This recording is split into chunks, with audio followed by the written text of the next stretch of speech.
has stalled trade negotiations after expressing concern that the Northern Ireland Protocol could damage the peace process. Shadow International Trade Secretary Nick Thomas-Symonds says it's a major failure for the Prime Minister. This climb down today is frankly a personal embarrassment for Liz Truss. When she was International Trade Secretary in July 2019, she said securing this comprehensive trade deal was her main priority. She's spoken throughout of the benefits of doing it. She was also the Foreign Secretary in charge of the Northern Ireland Protocol negotiations, the conduct of which the President's spokesperson is saying is a roadblock to a deal. So I'm afraid the mess she finds herself in now is a mess of her own making. The parents of Madeleine McCann say they're disappointed after losing a case against a former Portuguese policeman who claimed they were involved in their daughter's disappearance. The European Court of Human Rights ruled they were given a fair hearing in Portugal in a libel case against the detective. The court says any reputational damage was the result of local police making the couple official suspects rather than the detective's claims. The McCanns say they only took action to protect the search for their daughter. More travel chaos is expected, with the RMT union announcing new rail strikes on the 1st of October. The 24-hour walkout is the latest round of industrial action in an ongoing row over job security, pay and working conditions. Union officials say the move will bring the railway to an effective standstill. It comes as members of the ASLEF union announced train drivers across 12 companies will strike on the 1st and 5th of October. Migrants are trying to cross the Channel again after a 4-day break, pausing because of bad weather. A group was brought ashore in Dover for the first time since last week, with more than 600 people being intercepted on Thursday. It takes the number of arrivals this year to almost 30,000, which, according to government figures, is higher than all of last year. Around 6 million people with disabilities will today receive an automatic one-off payment of £150. The majority of those eligible can expect the financial boost by the start of October. Work and Pensions Secretary Chloe Smith says the payment is part of a support package to help those struggling with the cost of living crisis. We acknowledge that these are worrying times for households, and in particular for disabled people who do, of course, face additional costs. We understand that, and that's why we're acting. So the government has made sure that there is at least £1,200 of support going to the most vulnerable households. The payments we're talking about this week will be arriving automatically, which I hope, again, is some reassurance to people. And that is in addition to what we're now setting out to support people with the costs of energy. A coroner has offered his deepest sympathies to the family of Molly Russell, who took her own life after watching content on social media which raised concerns. The 14-year-old looked at tens of thousands of online posts before she died in November 2017, including material which was linked to anxiety, depression and self-harm.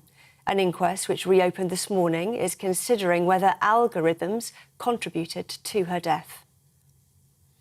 The Labour MP for West Lancashire has announced that she's standing down, triggering this year's 5th by-election. In a statement, Rosie Cooper said she'd accepted the role of Chair of Merseycare NHS Trust. It comes 3 years after a man was jailed for plotting her murder. Miss Cooper is standing down despite securing re-selection for the next general election. This is GB News. We'll bring you more news as it happens, of course. Now, though, it's back to Patrick.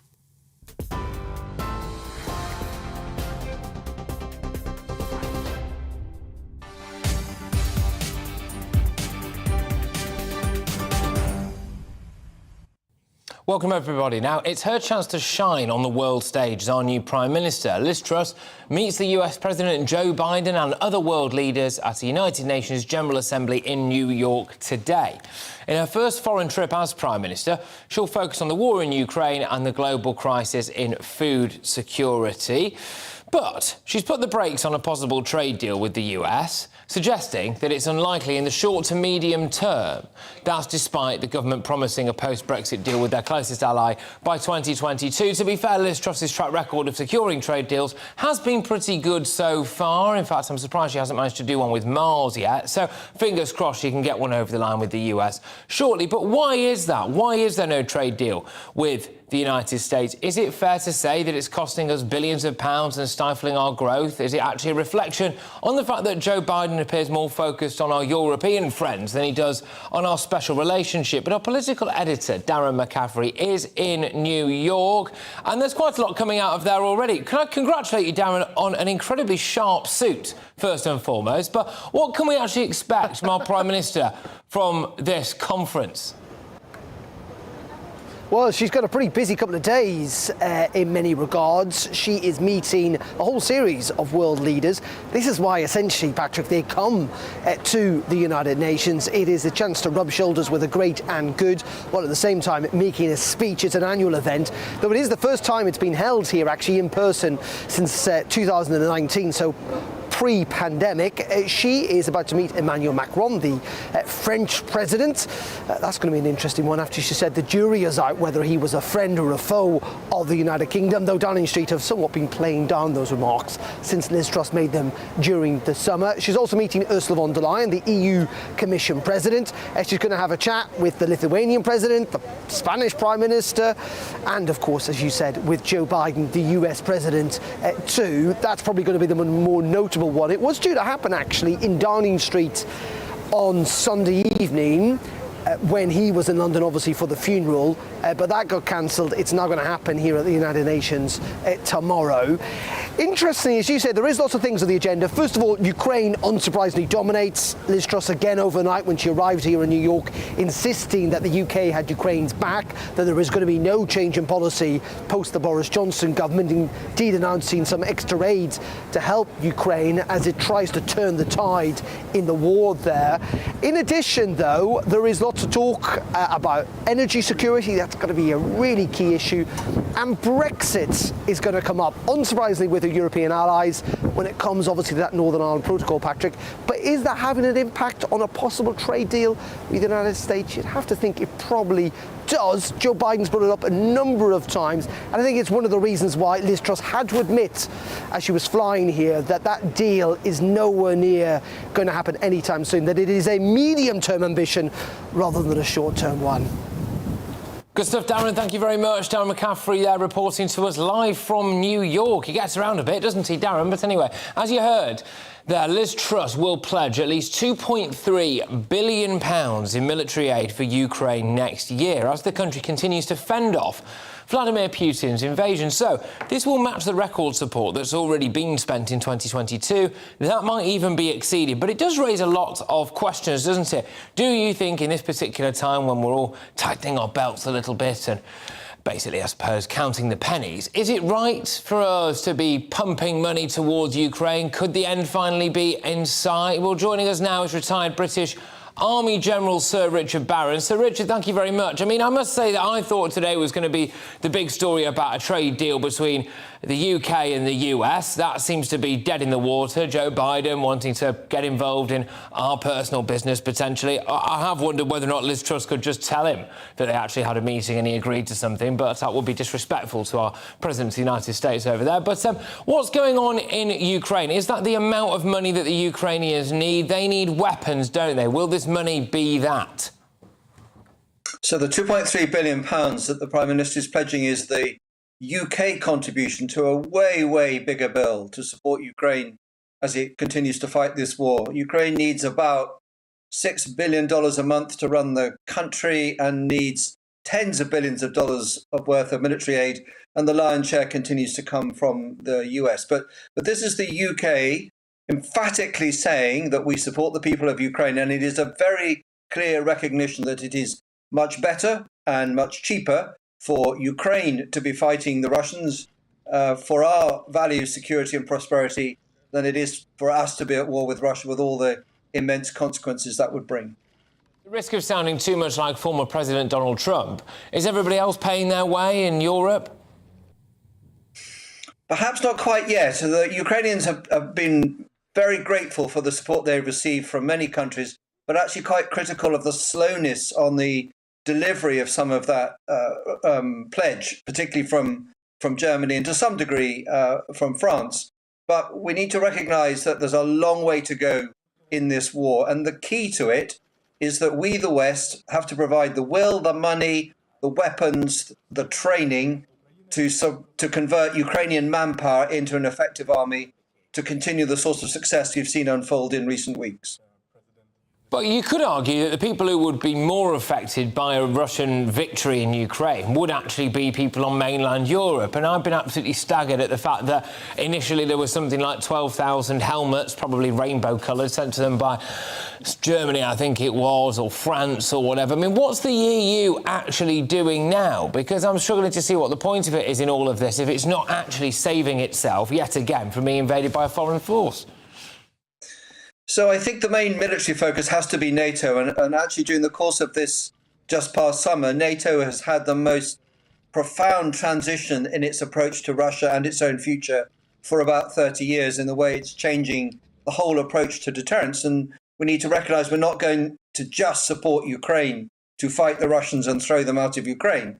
We're now part of resetting the defence of Europe and the Western world for our own benefit. And we need to recognise that collective security, binding with your allies to defend yourself, is a pay-to-play operation, and we are paying our way, and other nations can maybe do a bit better, but essentially everyone is now pointing in the same direction. OK, all right, look, thank you very, very much. Great to have you on the show. Retired Army General Sir Richard Barrons there.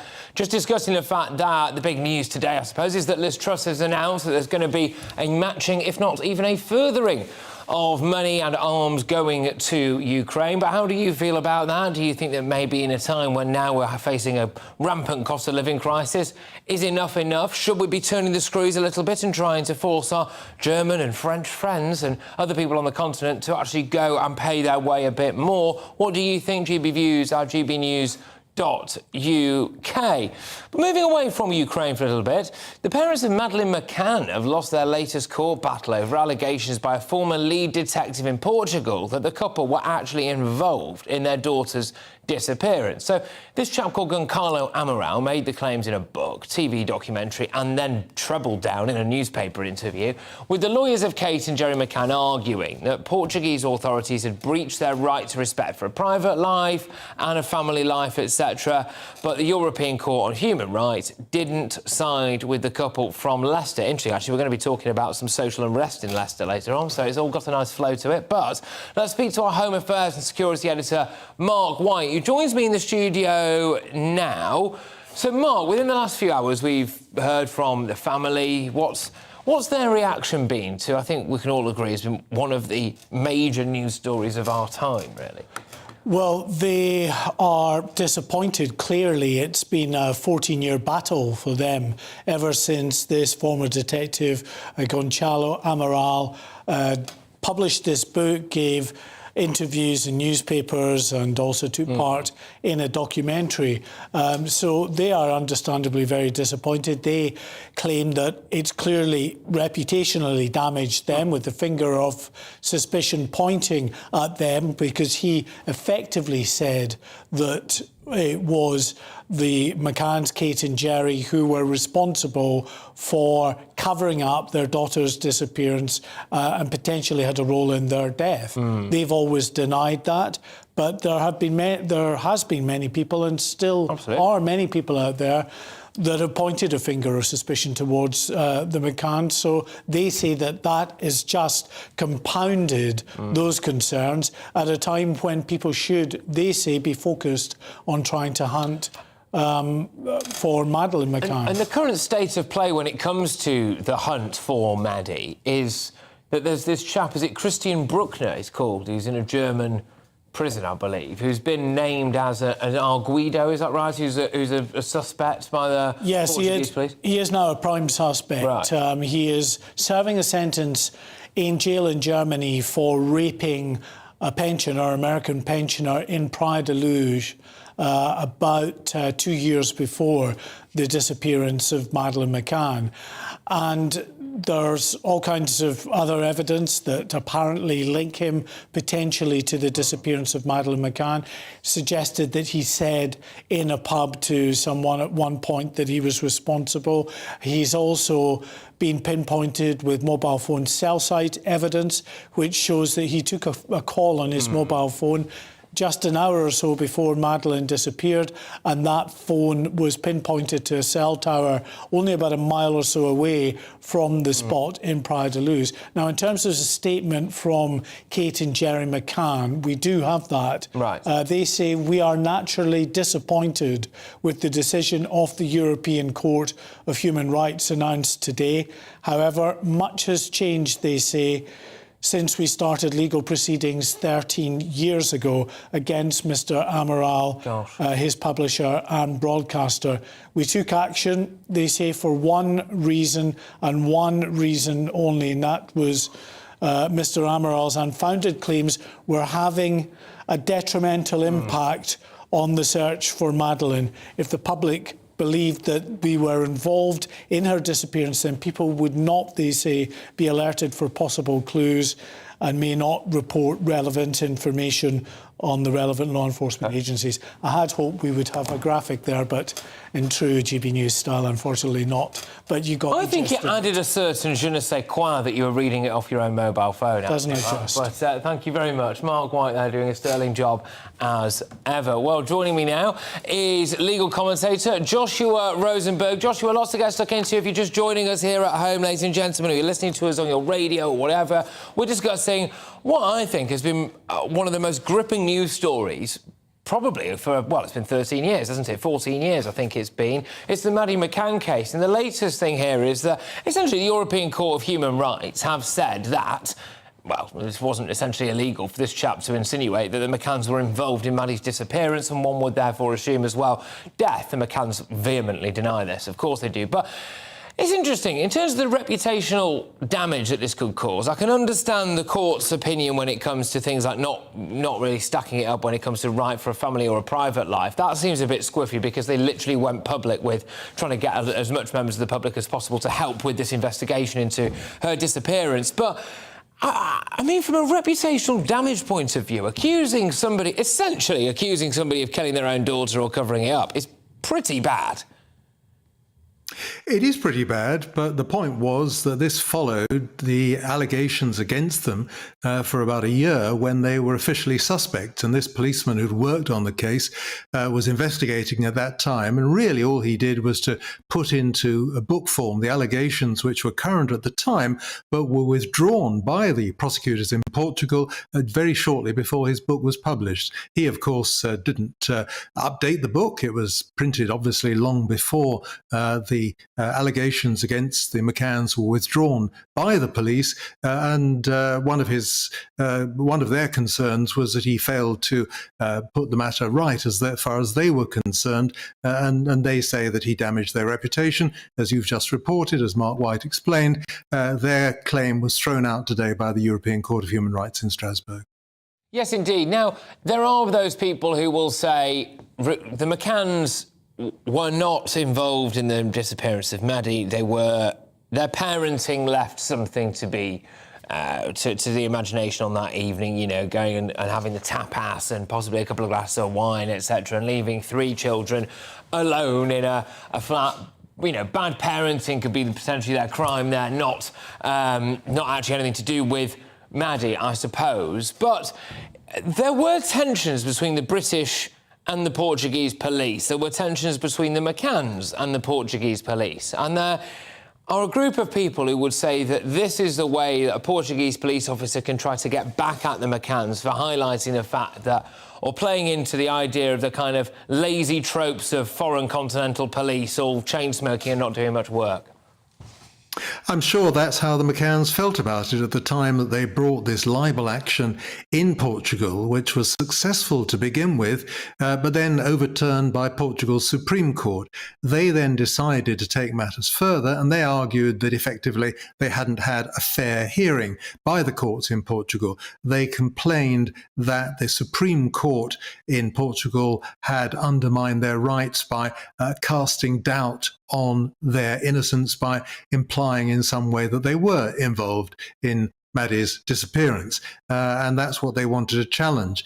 And what the court in Strasbourg has said today is that their claim under the right to respect for private and family life doesn't succeed. It has to be balanced against the police officers' right to freedom of expression, which often happens, and the Strasbourg court didn't want to overturn what the Portuguese courts did. It said that a balance has to be struck. You don't want a chilling effect on freedom of expression. People are entitled to express their opinions and views, just as people are entitled to respect for their privacy and their reputation, and they're not going to overturn it. As far as the Portuguese Supreme Court was concerned, the Strasbourg judges said this one just didn't get off the ground.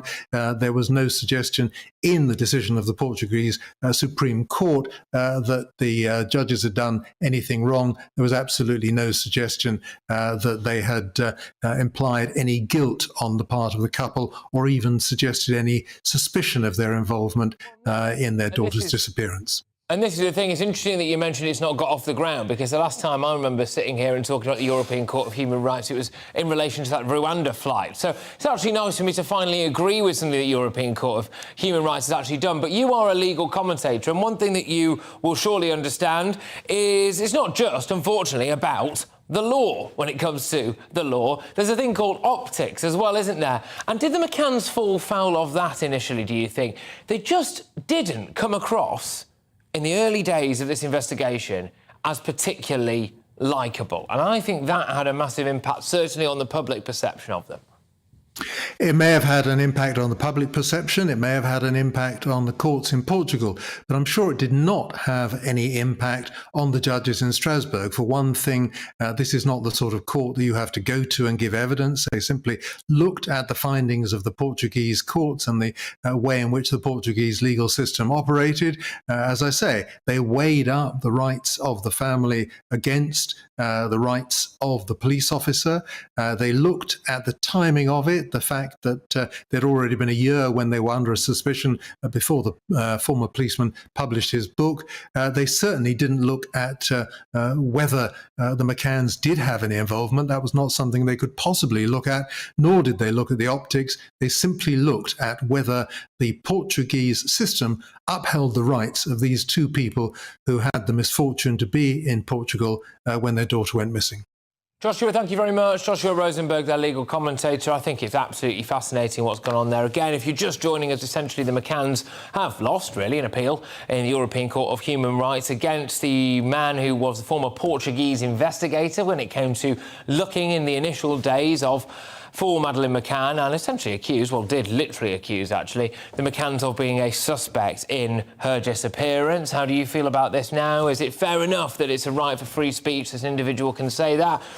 Or is this a little bit unfair? GBViews at gbnews.uk. Either way, it's a continuation, isn't it, of what has been one of the most fascinating and long-running cases, certainly in my living memory. But coming up, I've got loads more for you.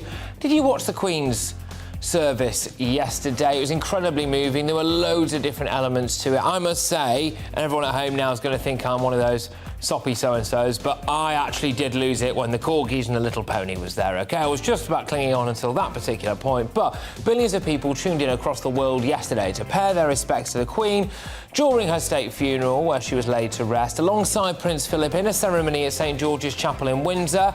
We are actually going to be speaking to Paul Hawkins, who's in Windsor next. That's all coming very shortly. Aside from the moving and the passionate and the lovely elements to it, of course, it does now mean a massive clean-up operations on the way as well. I'm also going to be discussing to you the latest in race relations from Leicester. That's right, it's kicked off. Why? Well, because a Hindu community and a Muslim community didn't really like the result of a cricket match, and there has been massive, massive civil unrest. When will this end? How can we make sure that we get multiculturalism right? Back in a mo.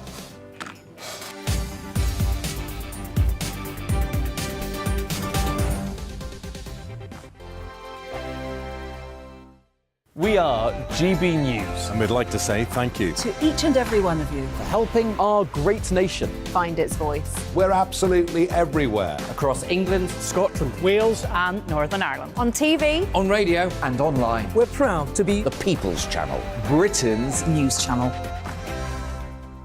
On the Mark Steyn Show, we cover the stories a lot of people are scared even to mention. The stuff that really matters with some of the world's biggest thinkers. Now is his opportunity to kind of take the steering wheel of history. Break away from the flop at 8 o'clock on GB News with the Mark Steyn Show.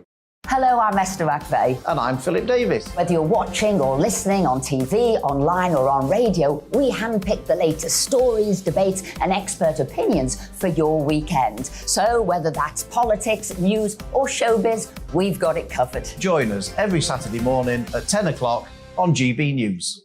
Join my show Farage, 7 p.m. till 8 p.m. Monday through Thursday. And there you will get opinion, analysis, debate, and I'll cover stories that nobody else dares to touch. You've been cancelled. Join the club. Oh, my goodness me. And then for the last 15 minutes, talking pints. We're over a drink. We have a civilised conversation with someone. We very often disagree, but we do it in a grown-up way. Come and join me on Farage. Hi there, it's Stephen and Anne. At breakfast from 6 a.m, you'll always be caught up with everything you need to know, the latest headlines, opinions and debates. We'll bring you the good news and the bad, but most of all, we're here for you. Remember, send in your views and let us know what you would like us to talk about. That's because we're your news channel. And every morning at 6 a.m, it's breakfast on GB News.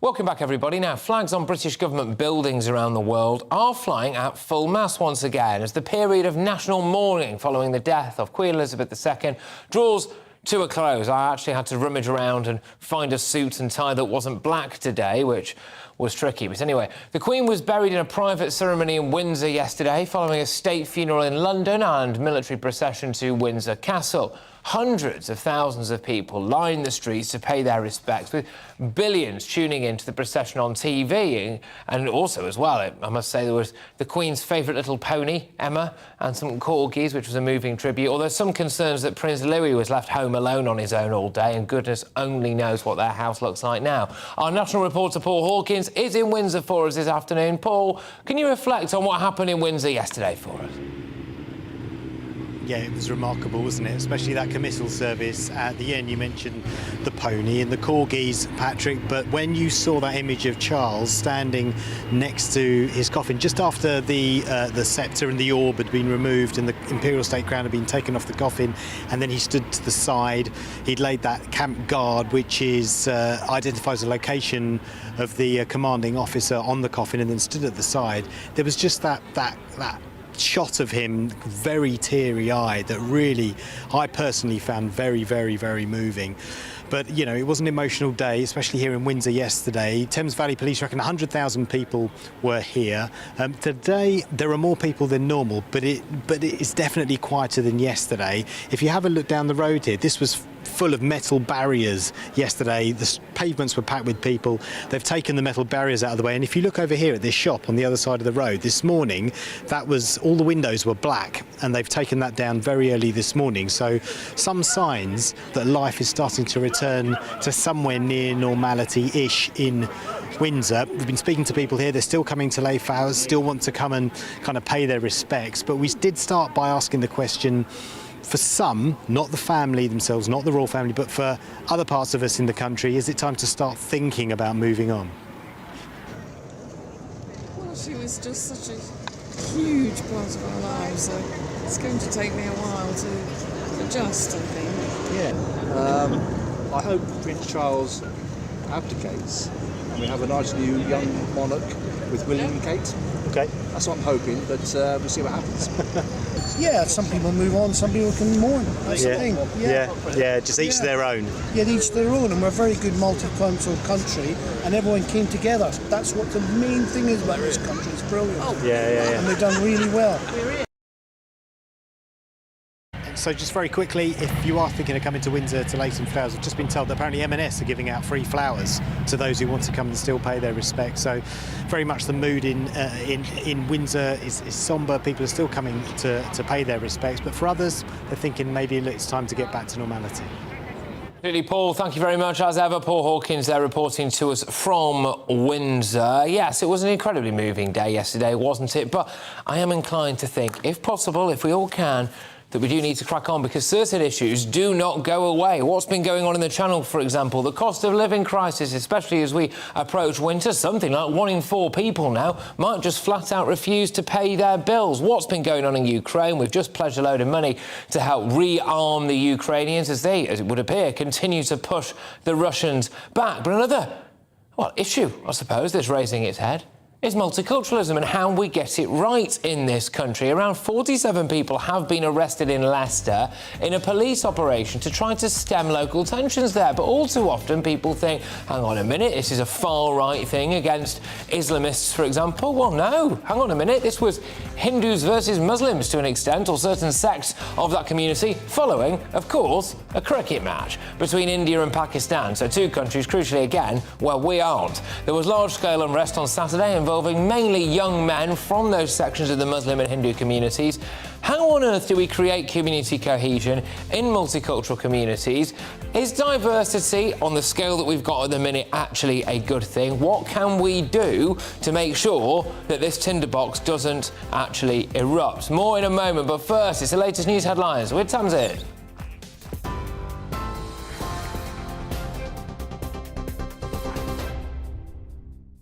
Patrick, thank you. Here's the latest from the GB newsroom. It's 3:33.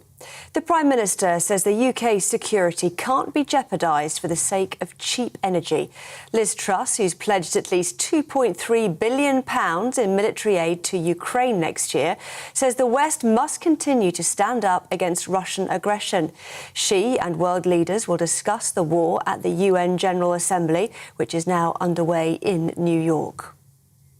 More travel chaos is expected, with the RMT union announcing new rail strikes on the 1st of October. The 24-hour walkout is the latest round of industrial action in an ongoing row over job security, pay and working conditions. Union officials say the move will bring the railway to an effective standstill. It comes as members of the ASLEF union announced train drivers across 12 companies will strike on the 1st and 5th of October. Migrants are trying to cross the Channel again after a 4-day break, pausing because of bad weather. A group was brought ashore in Dover for the first time since last week, with more than 600 people being intercepted on Thursday. It takes the number of arrivals this year to almost 30,000, which, according to government figures, is higher than all of last year. The parents of Madeleine McCann say they're disappointed after losing a case against a former Portuguese policeman who claimed they were involved in their daughter's disappearance. The European Court of Human Rights ruled they were given a fair hearing in Portugal in a libel case against the detective. The court says any reputational damage was the result of local police making the couple official suspects rather than the detective's claims. TV, online and DAB+ radio, this is GB News. In just a moment, it's back to Patrick.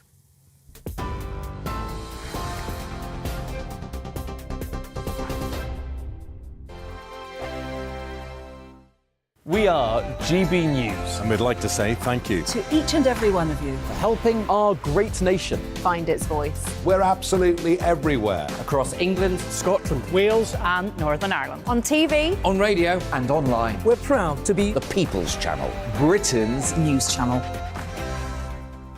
On the Mark Steyn Show, we cover the stories a lot of people are scared even to mention. The stuff that really matters with some of the world's biggest thinkers. Now is his opportunity to kind of take the steering wheel of history. Break away from the flock at 8 o'clock on GB News with the Mark Steyn Show.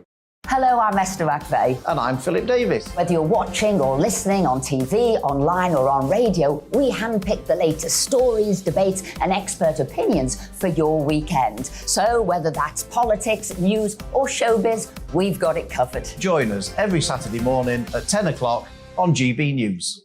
Join my show Farage, 7 p.m. till 8 p.m. Monday through Thursday, and there you will get opinion, analysis, debate, and I'll cover stories that nobody else dares to touch. You've been cancelled. Join the club. Oh my goodness me. And then for the last 15 minutes, talking pints. We're over a drink. We have a civilised conversation with someone. We very often disagree, but we do it in a grown-up way. Come and join me on Farage. Hi there, it's Stephen and Anne. At breakfast from 6 a.m, you'll always be caught up with everything you need to know, the latest headlines, opinions and debates. We'll bring you the good news and the bad, but most of all, we're here for you. Remember, send in your views and let us know what you would like us to talk about. That's because we're your news channel. And every morning at 6 a.m, it's breakfast on GB News. I'm Dan Wootton. Join me Monday to Thursday from 9 to 11 for the feistiest and most fun news debate on TV, where free speech reigns. I'll bring you a sharp take on the day's biggest stories, bombshell newsmaker interviews, and A-list guests. And I guarantee you, no spin, no bias, no censorship, and no reason to go to bed. That's Dan Wootton Tonight, Monday to Thursdays from 9 on GB News.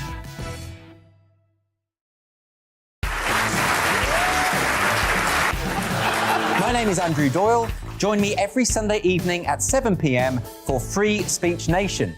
This is a show where we address current affairs and news stories of the week with the help of two wonderful comedian panellists. I brought in comics because I want to give it a lighter edge, and also they work for less. See you there.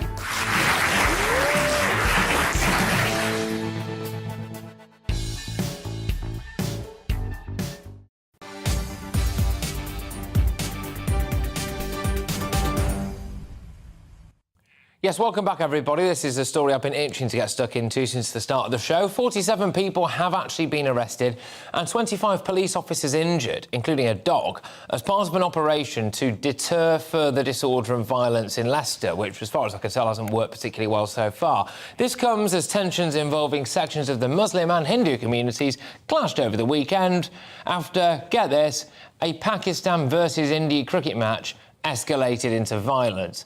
Police faced significant aggression to deal with the crowds, and temporary Chief Constable for Leicester, Rob Nixon, said officers had been brought in from all sorts of different parts of the country to help with this operation. Well, Leicester is a city which has remarkably been championed for its community cohesion and diversity, but is it really possible to have a truly integrated society with such high levels of diversity within that community?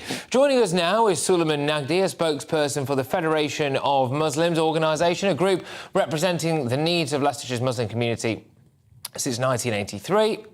And also joining us is Charlotte Littlewood, who is a research fellow at the Henry Jackson Society. Thank you very much, both of you. Now, just before we continue with this discussion, we're on a little bit of tricky ground when it comes to actually getting stuck into the very, very, very specifics of this particular case, as arrests have been made. So I want to make it clear from the start, I want to talk about the issue more widely about integration, multiculturalism, and whether or not British values are being adopted, etc. So, Suleiman, I would like to start with you, please.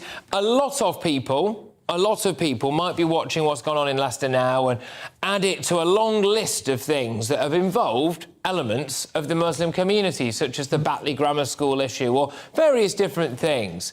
Do you think that integration is really working amongst massive parts of the Muslim community?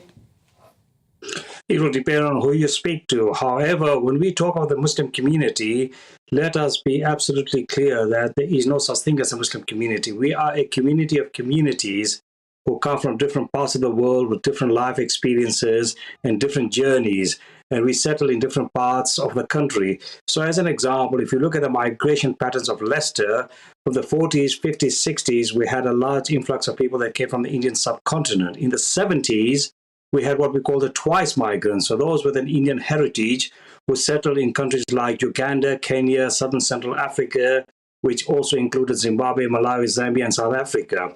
These were British mandated territories, and we lived in perfect harmony with members of the Muslim and the Hindu group. And this has been the case for the last 50 years. I've been in the city for 46 years, and I've been involved in interfaith work ever since. we've never had this problem. So we now have to look at what's changed. And I would say some of the things that have changed is the demographics and the dynamics of the community. So in recent years, we've had new arrivals that have come here. It's not a matter of stereotyping, blaming any section of the community, but the situation has changed somewhat. And that in itself will also add to some of the difficulties that we're experiencing now. Okay, all right. I am just also going to bring in now Charlotte Littlewood from the Henry Jackson Society. Charlotte, is it possible to get integration and multiculturalism right when we're doing it at the scale that we're doing it now?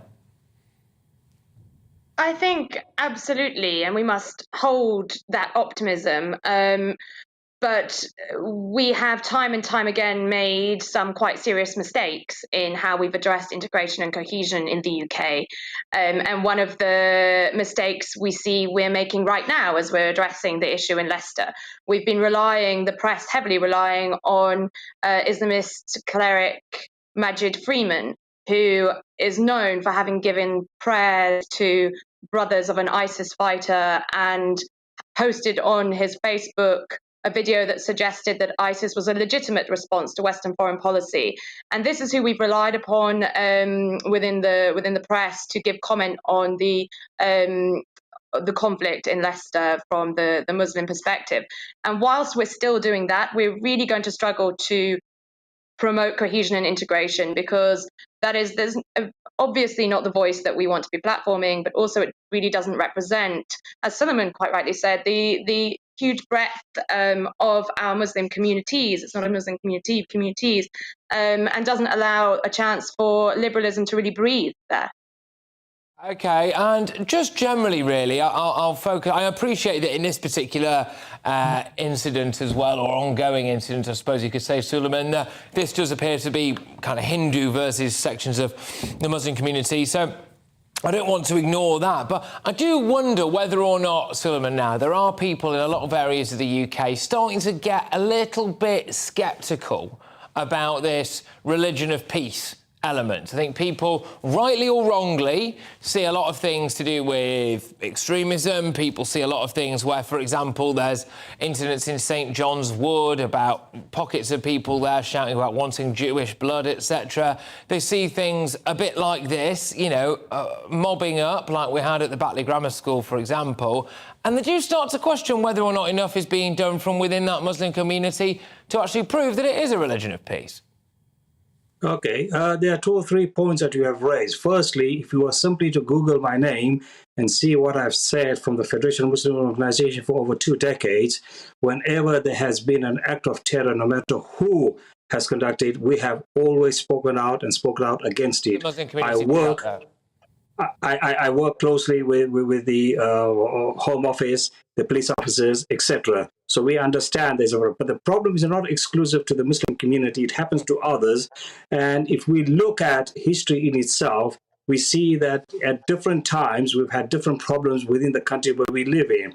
Of course, we are as much concerned about the radicalization of all sections of society, and we have to put a stop to it. But that does not necessarily mean that you put the whole community in the dock to be answerable for the criminal activities of a handful of people. We are 1.7 billion Muslims worldwide, and a handful of people have committed the crime, and quite rightly so. They should be locked up and, for all I care, throw the keys away. But we cannot then target an entire community for this. That in itself is wrong as well. Yeah, but I don't think that's what's happening, though, is it? The question I was asking more about is whether or not enough members of the Muslim community come out themselves to try to say, look, actually, hang on a minute, you know, don't behave like this, because it could potentially tarnish 1.6 billion people's religion, really. I certainly wouldn't want to see that happening. I was just wondering, though, to move it on to you, Charlotte, and just discuss the way that there seems to be a lack of respect for police at the minute as well. I mean, several police officers reporting to be injured in this, and it seems to be happening more and more when you end up with people with very, very, I suppose, emotional racial tensions and potentially, dare I say, a religious fervour as well. Does the respect for the law and order of the land you're in go out of the window? I think, as also poignantly speaking, this was a time of national mourning, and police were having to be redirected to Leicester for this particular incident, which really hit me hard. But I think when we're talking about Islamist extremism, we are talking about something that is particularly anti-establishment. So it goes without saying that you will have a greater threat then to policing from that particular ideology and threat. So yes, it does bring our policing and our frontline workers into a greater level of threat. One of the things as well, Suleiman, is that as far as this is according to reports anyway, right, that the Hindu community in that particular area was already in that area. And as indeed the police have said, in fact, the police have confirmed this, they say that a lot of people have travelled from outside the area into Leicester to contribute towards whatever's been going on there. Why would that be taking place? Why do people feel so strongly about this? Because for me, that is a massive time out of my day. It's one thing to look at something on Twitter and go, oh, I'm angry at this. It's another thing to get in my car, drive to Leicester and join in. That implies to me that there's a lot bubbling just below the surface here, Suleiman. You're absolutely right, but both sections of the community have come into Leicester. So I will not say one section, and we know this by the virtue of the fact that when they speak out there, we can tell from the accents, etc., that they're not from Leicester. We have a particular accent as people in Birmingham or London, etc., and they are certainly not welcome into our city. But we have to also look at it a bit wider, that if we look at the migration patterns and the demographics and dynamics of the community are not the same all over. So as an example, there's a settled community that's been here for 50 years, lived in perfect harmony, and in recent years we've had people that come from other parts of the world. So if I give you an example of, say, people who came from Syria, from Afghanistan, Iraq, people who may have been traumatized, people who may have been seen a family member or whole village wiped out in somebody in a paramilitary uniform or a police uniform. So their view of police may be different to my view or your view of the police. And these are the people that we have to re-educate and make them confident to say that law and order in this country is different. And the other issue about, is there enough condemnation and it is to be British? Well, I don't know. Let me tell you my personal example. I have been in the city for Leicester. I have worked with all faiths. I've been a magistrate on the Leicester bench. Members of my family are police officers. I'm part of the Armed Forces Association. I led the Wreath on Remembrance Sunday. I'd like to know which part of my life is not British enough. I'm not asking you about anything about your life whatsoever. I was literally very, very deliberately talking about a much wider issue, which is whether or not there is wide enough condemnation when certain things happen. And I think, frankly, the jury is out on that. It does look tremendous what you've been doing, though, but I suspect, for example, the family of the teacher at Batley Grammar School might differ about certain wider elements of that. I'm just going to finish with you, Charlotte, very, very quickly, and just ask how hopeful you are that one day we might get multiculturalism right in this country. What can we do differently or better to make sure that things like what's just happening in Leicester now doesn't happen again? I think we have to understand that there is nothing racially aggravating about saying that we need to stand strong on our values of equality, of individual liberty, of freedom of speech, and that we are not worried to say that and be afraid of, in some bizarre way, of being called racist for saying such.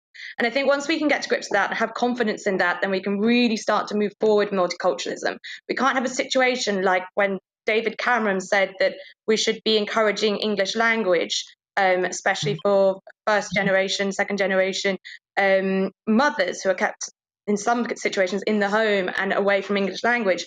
That was considered to be in some way politically incorrect for him to have suggested that. And that seems to me bizarre. That seems absolutely a way forward. English language would allow us all to be able to communicate and share experiences in an easier way and move forward on shared values. So we need to have greater confidence in that, really. Look, both of you, I really enjoyed that. Thank you very much. Informative discussion. Suleiman Nagdi, a spokesperson for the Federation of Muslims organisation and a group, of course, representing Members, the needs, I should say, of Leicestershire's Muslim community since 1983, and alongside him there was Charlotte Littlewood, who is a research fellow at the Henry Jackson Society. Great stuff, that. Get your views coming in off the back of that. GBviews at gbnews.uk. I'm going to go to your views, and we're going to revisit that very discussion, given what's been taking place in Leicester, later on in the show as well. So get your views coming in now. We'll read them out later on. But, yes, I think what's known in the trade as a gear shift.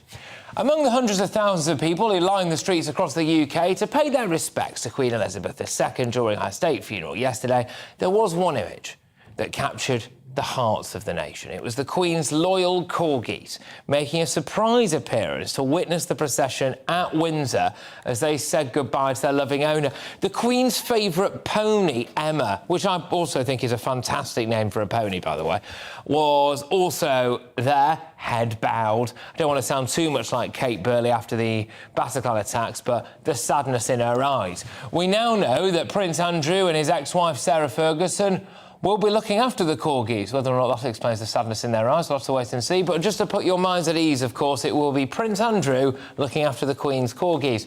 But do our pets have feelings? And will they miss us if we die? Or, frankly, are we on a hiding to nothing trying to win their affections? I'm joined now by Rachel Rogers, a clinical animal behaviouralist who can tell us how the corgis might have been feeling. And great to have you on the show. OK, fantastic to have you on the show, Rachel. But, yes, do animals feel a genuine sense of loss? Will they have had any appreciation of the occasion whatsoever? Yeah, it's quite a difficult question, really, because actually the science at the minute just doesn't really give us the evidence that people probably want for me to say that definitely the corgis are grieving. What we do know is that certainly dogs are very perceptually aware and they are social animals. So they are going to have noticed that something has changed. And what we know is that they are going to, if they have a big bond with someone, particularly in homes where you've got, say, like a person who lives just with their dogs, in those kind of situations, they can show similar changes in their behaviour to what we would expect from a person who is grieving. So I don't want to be very anthropomorphic and put onto these animals and say, you know, they're definitely grieving, but it is likely that they are really aware of kind of changes in their living arrangements for one, but in everybody else's mood and what is going on around them as well over the last couple of weeks. Yeah, do we have a bit of a problem, do you think, trying to ascribe human emotions to animals? Do you think we need to just stop doing that? In some respects, I wish we did it more, because I think some of the ways we interact with animals, if we took their feelings into account, we might actually behave with these animals a bit nicer and a bit kinder. But when it comes to things like this and higher level emotions, we just don't have the science there yet. There is some research to suggest that actually if we put animals like a dog in an MRI scanner, the parts of their brain that activate are the same parts of the human brain when we are feeling certain emotions. But because we just can't ask them and say to them, how are you feeling about this? We don't have, you know, concrete answers to say whether it is the same. But their behaviours do change in similar ways. So some will go off their food. Some of them withdraw quite a lot from their activities in a way that you might see people do, you know, staying inside more, not really wanting to exercise, going off their food. We do see those kind of behavioural changes in animals at times like this. And that can be, you know, loss of a human, but it can also be loss of a sibling animal or an animal that's been in the home with them as well.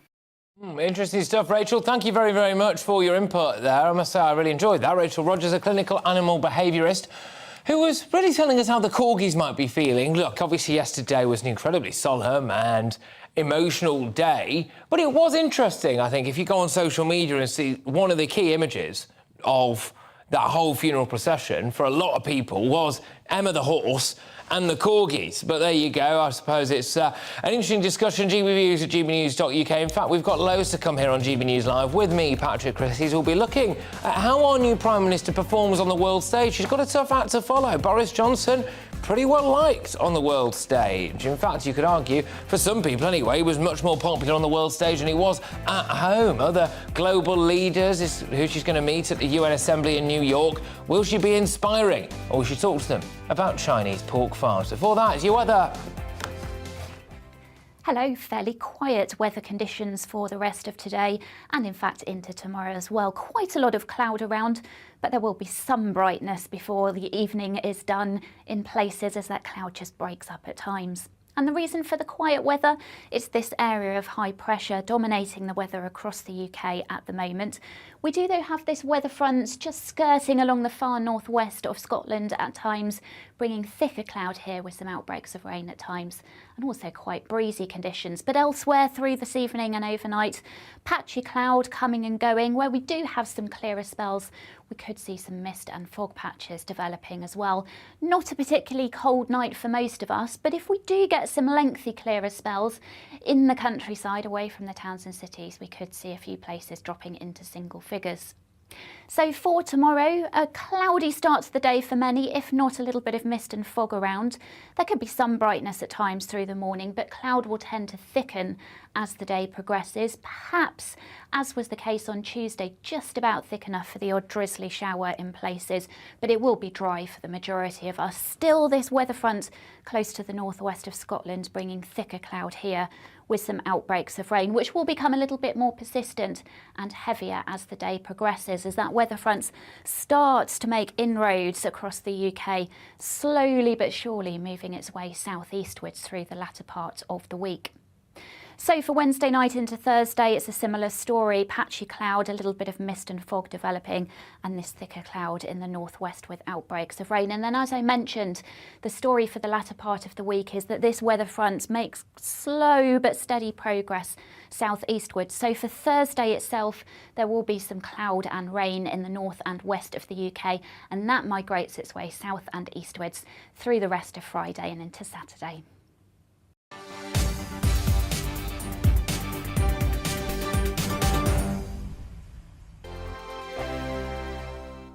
We are GB News. And we'd like to say thank you To each and every one of you. for helping our great nation. Find its voice. We're absolutely everywhere. Across England, Scotland, Wales and Northern Ireland. On TV, on radio, and online. We're proud to be The People's Channel. Britain's news channel.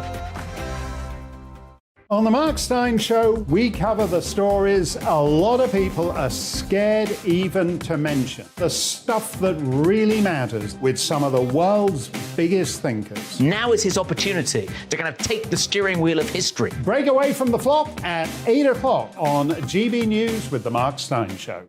Hello, I'm Esther McVeigh. And I'm Philip Davis. Whether you're watching or listening on TV, online or on radio, we handpick the latest stories, debates and expert opinions for your weekend. So whether that's politics, news or showbiz, we've got it covered. Join us every Saturday morning at 10 o'clock on GB News. Join my show Farage, 7 p.m. till 8 p.m. Monday through Thursday, and there you will get opinion, analysis, debate, and I'll cover stories that nobody else dares to touch. You've been cancelled. Join the club. Oh my goodness me. And then for the last 15 minutes, talking pints. We're over a drink. We have a civilised conversation with someone. We very often disagree, but we do it in a grown-up way. Come and join me on Farage. Hi there, it's Stephen and Anne. At breakfast from 6 a.m, you'll always be caught up with everything you need to know, the latest headlines, opinions and debates. We'll bring you the good news and the bad, but most of all, we're here for you. Remember, send in your views and let us know what you would like us to talk about. That's because we're your news channel. And every morning at 6 a.m, it's breakfast on GB News.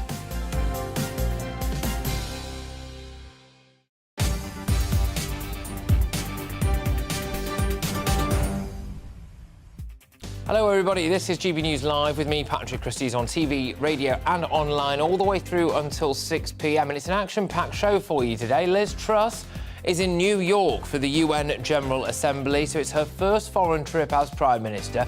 On the agenda, spending commitments to Ukraine and plans for trade deals, or lack of, including with the United States. Is it right that we are shipping a load of money and weapons off to Ukraine at a time of national economic crisis here? Also, is our special relationship dead in the water? Does Joe Biden quite get it? In fact, Does he really know where he is?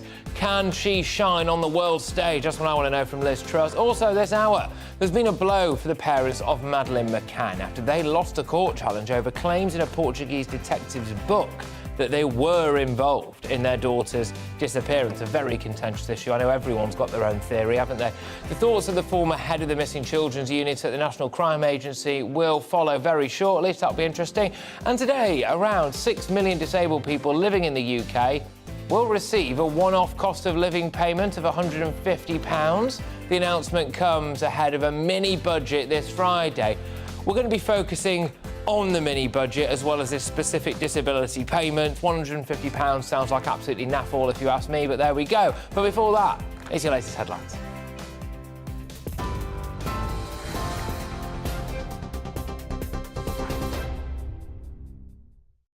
Patrick, good afternoon. It's 2 minutes past 4. I'm Tatiana Sanchez in the GB newsroom.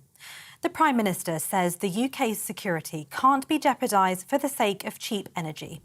Liz Truss, who's pledged at least £2.3 billion in military aid to Ukraine next year, says the West must continue to stand up against Russian aggression. She and world leaders will discuss the war at the UN General Assembly, which is now underway in New York. Former Ukraine President Petro Poroshenko has welcomed the UK's support. I just want to say that this is mostly not an economic support, but the military support. And this is exactly what we need now, because this is the shortest way to the peace. More weapons, this is the shorter way to the peace, because otherwise it would be a victory of Russia. The Prime Minister is also due to hold bilateral talks with leaders at the two-day event in New York. Earlier, Liz Truss admitted that negotiations for a post-Brexit free trade deal with the US won't restart for years. President Joe Biden has stalled trade negotiations after expressing concern that the Northern Ireland Protocol could damage the peace process. Shadow International Trade Secretary Nick Simmons says it's a major failure for the Prime Minister. This climb down today is frankly a personal embarrassment for Liz Truss. When she was International Trade Secretary in July 2019, she said securing this comprehensive trade deal was her main priority. She's spoken throughout of the benefits of doing it. She was also the Foreign Secretary in charge of the Northern Ireland Protocol negotiations, the conduct of which the President's spokesperson is saying is a roadblock to a deal. So I'm afraid the mess she finds herself in now is a mess of her own making. The parents of Madeleine McCann say they're disappointed after losing a case against a former Portuguese policeman who'd claimed they were involved in their daughter's disappearance. The European Court of Human Rights ruled they were given a fair hearing in Portugal in a libel case against the detective.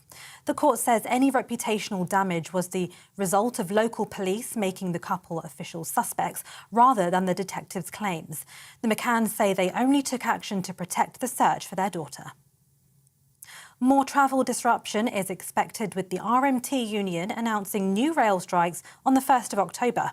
The 24-hour walkout is the latest round of industrial action in an ongoing row over job security, pay and working conditions. Union officials say the move will bring the railway to an effective standstill.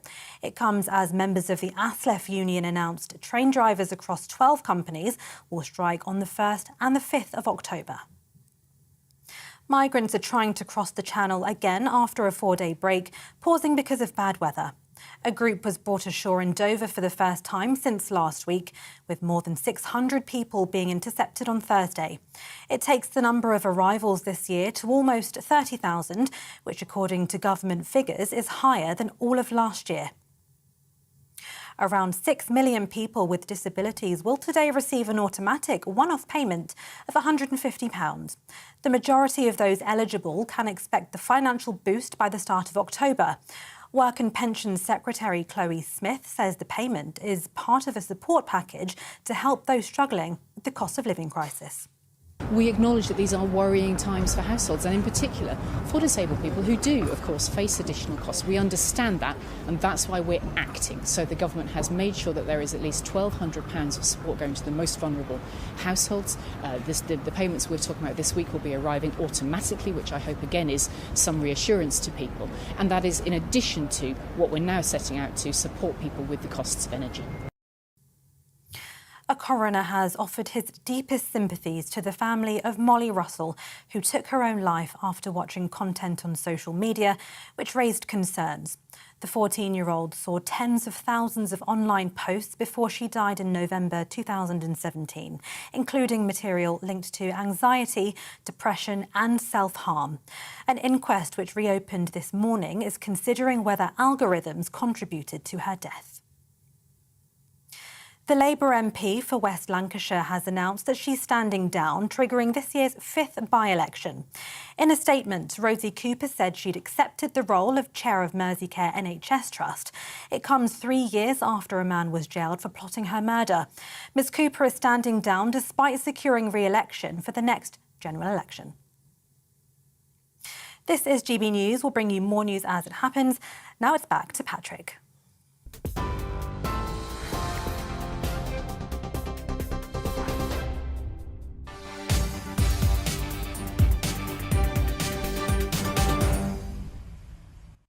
Welcome back, everybody. Now, the Prime Minister, Liz Truss, is meeting with US President Joe Biden and other world leaders at a UN General Assembly in New York.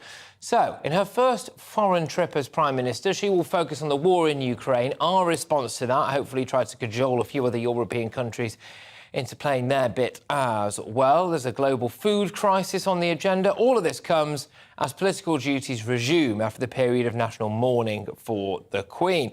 Well, GB News' political editor Darren McCaffrey is in New York for us right now. Darren, thank you very much. Well, last time we spoke, I think we spoke a little bit more about essentially whether or not we are going to give more money to Ukraine. We are, money and weapons, etc. The lack of a trade deal with Joe Biden seems interesting. That's been kicked into the long grass, hasn't it? What can you tell us about that?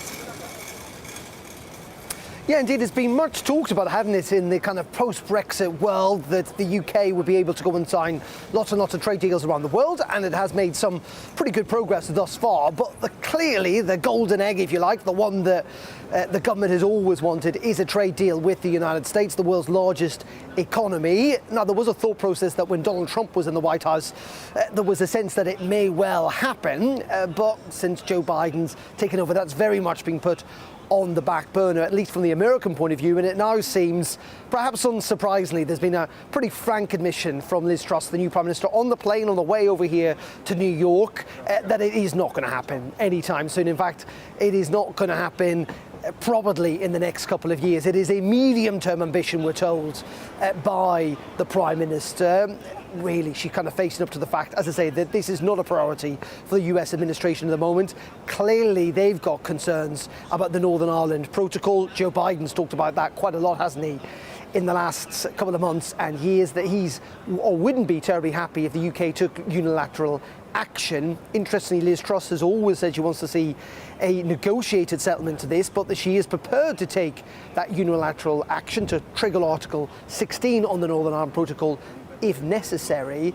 But as I say, for the United States at the moment, this really isn't a priority. Liz Truss says she wants to focus on a Trans-Pacific partnership that involves places like Canada, Australia and Japan as the kind of next big way of boosting Britain's trade. But in the end, is this a blow? Of course it is, because, you know, the US is the world's largest economy. It would be worth billions and billions of pounds a trade deal. Though it is pretty complex stuff, and none of this integral, really difficult trade negotiation does tend to happen anytime soon, particularly when one side is less willing or less keen than the other.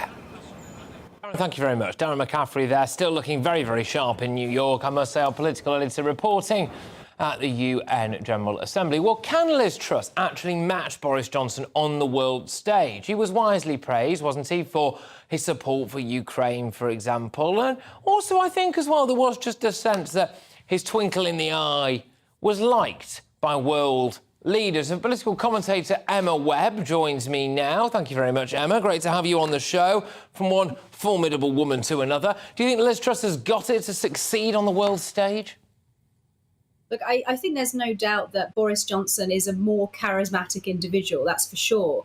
But actually, if we look at Boris Johnson's time as Prime Minister, he didn't have much of an opportunity to show his mettle internationally because he was so focused on the domestic issues of the pandemic. And that is going to be something that Liz Truss is going to have to contend with, because she's obviously much more hawkish than Boris Johnson. When she was Foreign Secretary and also when she was Trade Secretary, allegedly she was actually held back by Number 10, wanting to be more hawkish on China than they would allow.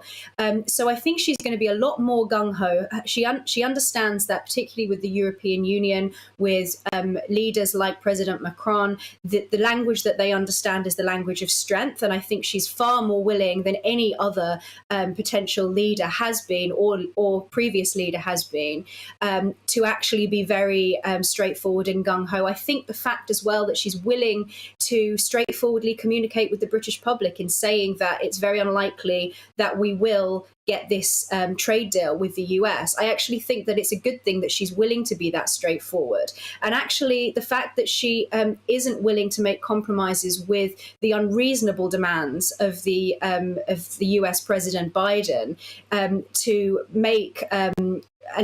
make changes over her policy towards the Northern Ireland Protocol, when actually to do so would endanger the security and the integrity of the entire country. I think she's absolutely right to do that. And I think that actually, obviously the proof of the pudding will be in the eating, but at least in terms of the things that she has said so far, and her record in previous roles suggests that she is going to be much more hawkish and strong-armed than Boris Johnson would have been if he had the opportunity to do so.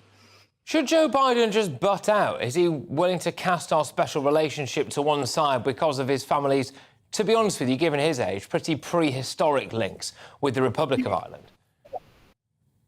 I think that a lot of his past, I mean, not just comments about this, I think a lot of the comments that he makes are irrational and emotional.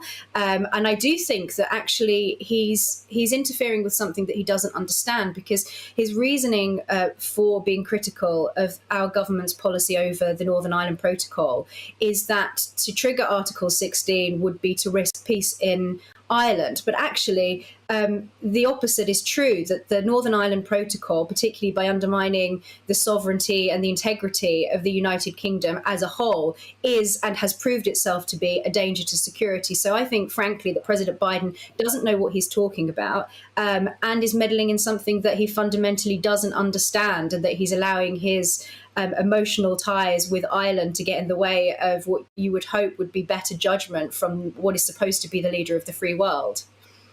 Thank you very much. Emma Webb there reporting for us, just discussing, of course, the latest ongoings when it comes to Liz Truss and how she's going to operate and be viewed on the world stage as she makes her first international foray as Prime Minister of this country. But moving away from that now to another massive story of the day, which is that the parents of Madeleine McCann have lost their latest court battle over allegations by a former lead detective in Portugal that the couple were involved in their daughter's disappearance. So Gonçalo Amaral made the claims in a book, a TV documentary and then a newspaper interview, with the lawyers of Kate and Gerry McCann arguing that Portuguese authorities had breached their right to respect for a private life and family life, but the European Court on Human Rights didn't side with the couple from Leicester.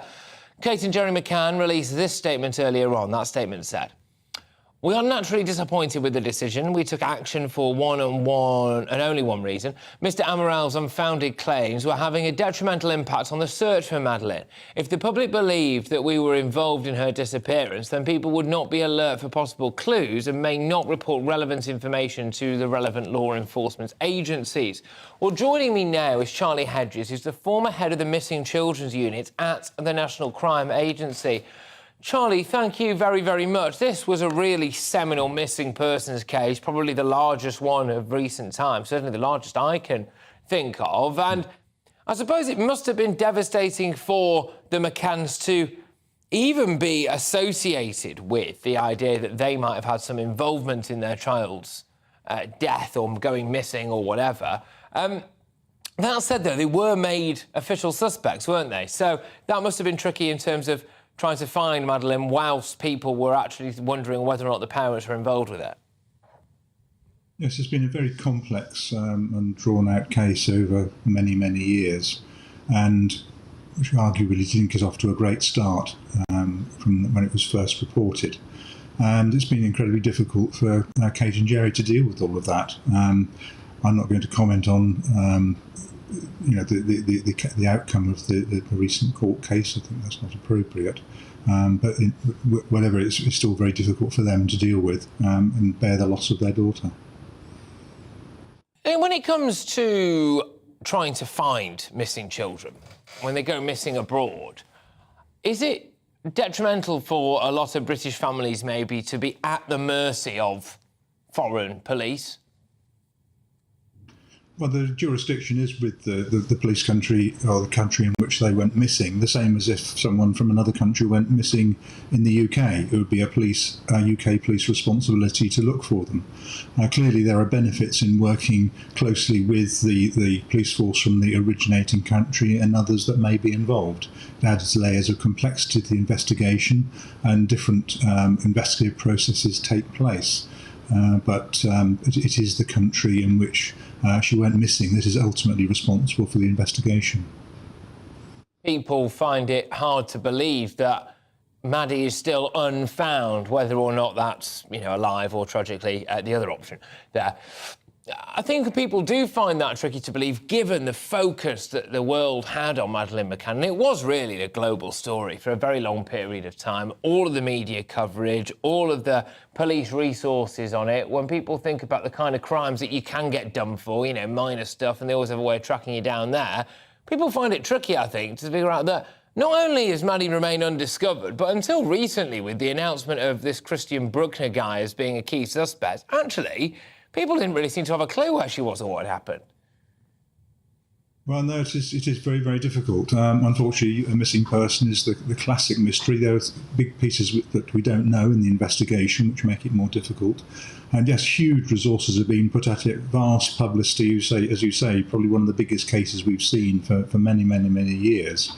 And it is quite incredible that she hasn't been found. But if the golden hour opportunities, as soon as the case is reported and not followed up, the harder it gets to be able to resolve it. And if the worst did happen and she's been hidden away somewhere out of sight, it would be quite difficult to find her.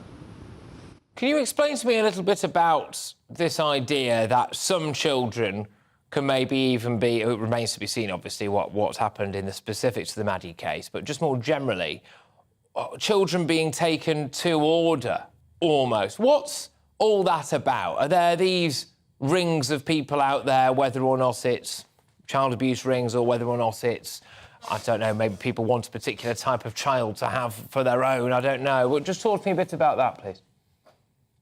Child exploitation is more common than people recognise. Fortunately, it doesn't often result in a case like that of Madeleine.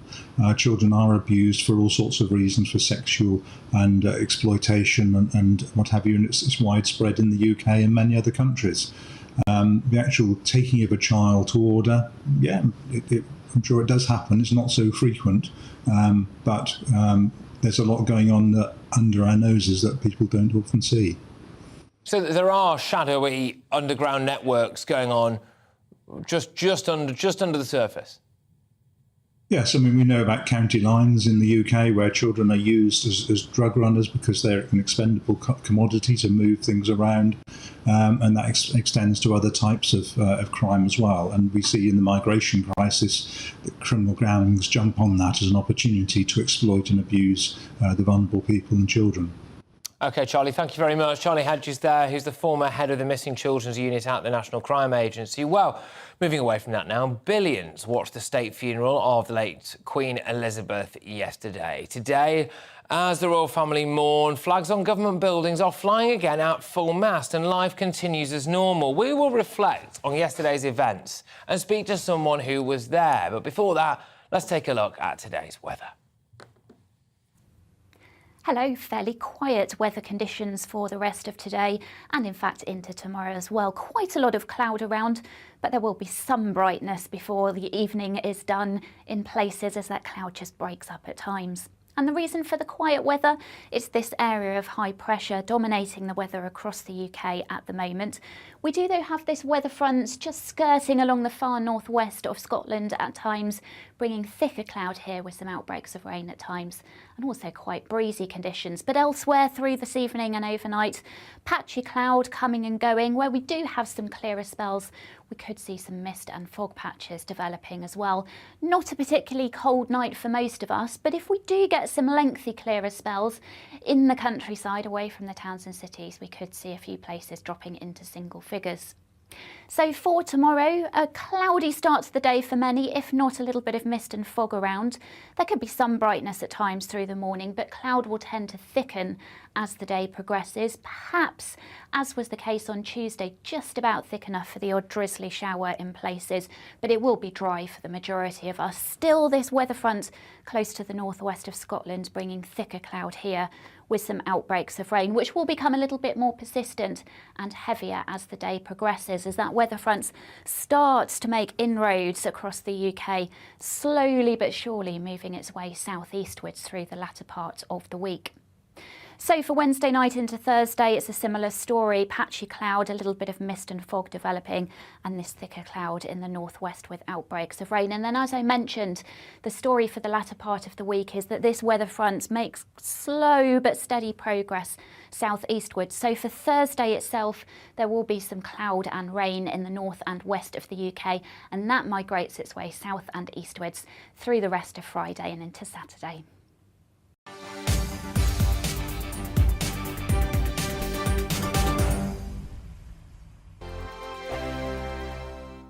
We are GB News. And we'd like to say thank you To each and every one of you. for helping our great nation. Find its voice. We're absolutely everywhere. Across England, Scotland, Wales, and Northern Ireland. On TV, on radio, and online. we're proud to be The People's Channel, Britain's news channel.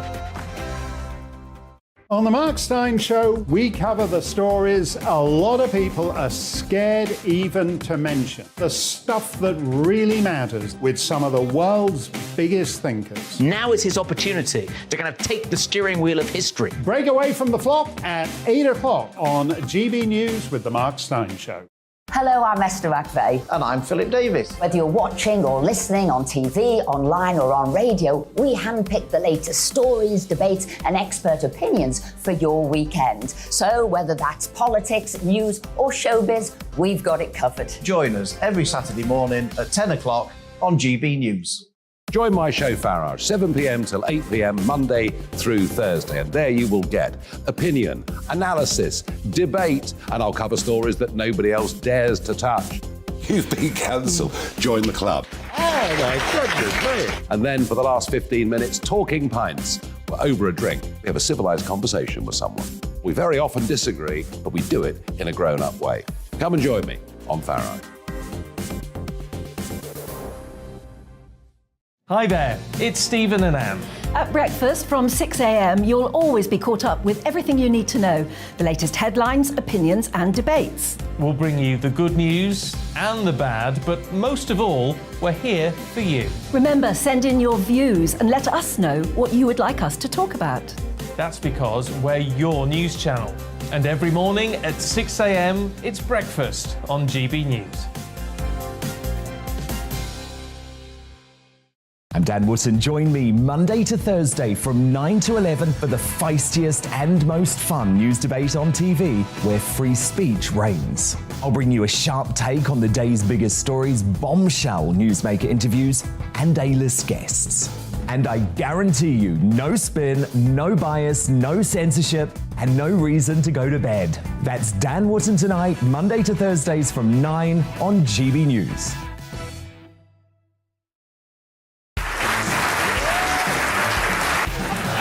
My name is Andrew Doyle. Join me every Sunday evening at 7 p.m. for Free Speech Nation.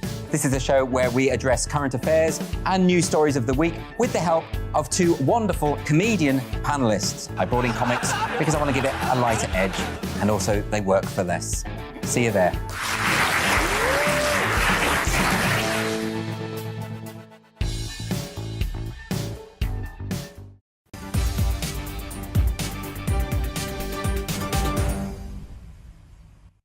Welcome back. Loads of you have been getting in touch with your views on what we've been discussing so far. Some of the big news of the day is about the McCann, specifically that actually European Court on Human Rights, even, easy for me to say, found that they did not have a right to privacy, essentially, or a right to private or family life when it came to some comments regarding their alleged involvement in the disappearance of their child. The case of Madeleine McCann is very sad, and it must be hard for the parents that it has gone on for so long. That is from Peter. Thank you very much, Peter. John says, if the parents want a private life, surely they would stop with the book deals and press coverage. I suppose part of the problem with that, though, isn't it, is that they are still desperately trying to look for their daughter, still want to keep her in the public eye. I know, it's a bit of a tricky one, though, isn't it? And we have been talking about the recent disorder in Leicester. If you're not aware of what that is, something like 40-odd people have now been arrested, several police officers hurt as well, following a fallout, it would appear, between the Muslim community and the Hindu community after India beat Pakistan at cricket. Yeah, so there we go. Kate says, people coming here should integrate and respect our way of life. The ongoing incidents are surely proof that the current level of immigration to the UK is not working. And that was a big debate topic that we had earlier on. Are we managing multiculturalism and immigration and, to an extent, diversity properly, especially in certain areas, especially around the Midlands? But flags on British government buildings around the world are flying at full mast once again, moving away from integration, as the period of national mourning following the death of Queen Elizabeth II finally draws to a close. Well, the Queen was buried in a private ceremony in Windsor yesterday, following a state funeral in London and military procession to Windsor Castle.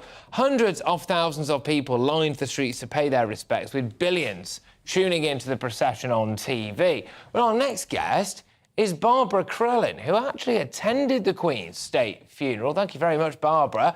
Barbara was awarded an MBE in recognition of her services as a voluntary worker, focusing on the advancement of sport and physical activity. Great stuff. Barbara, thank you so much for joining us. Great to have you on the show. I was going to ask, how was it? But I suppose sad is the answer.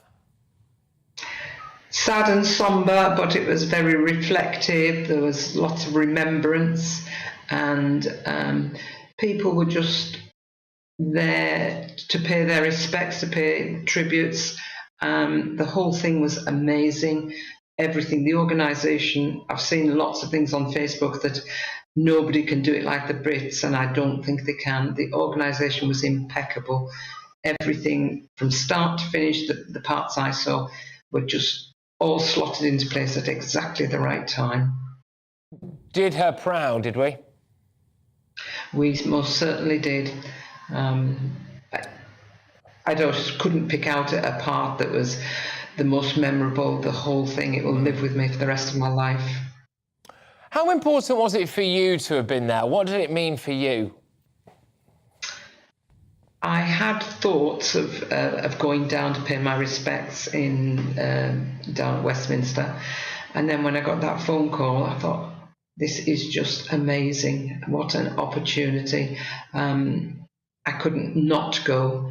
Sad I couldn't take a +1, but that's the way life is. But as I say, I just really totally...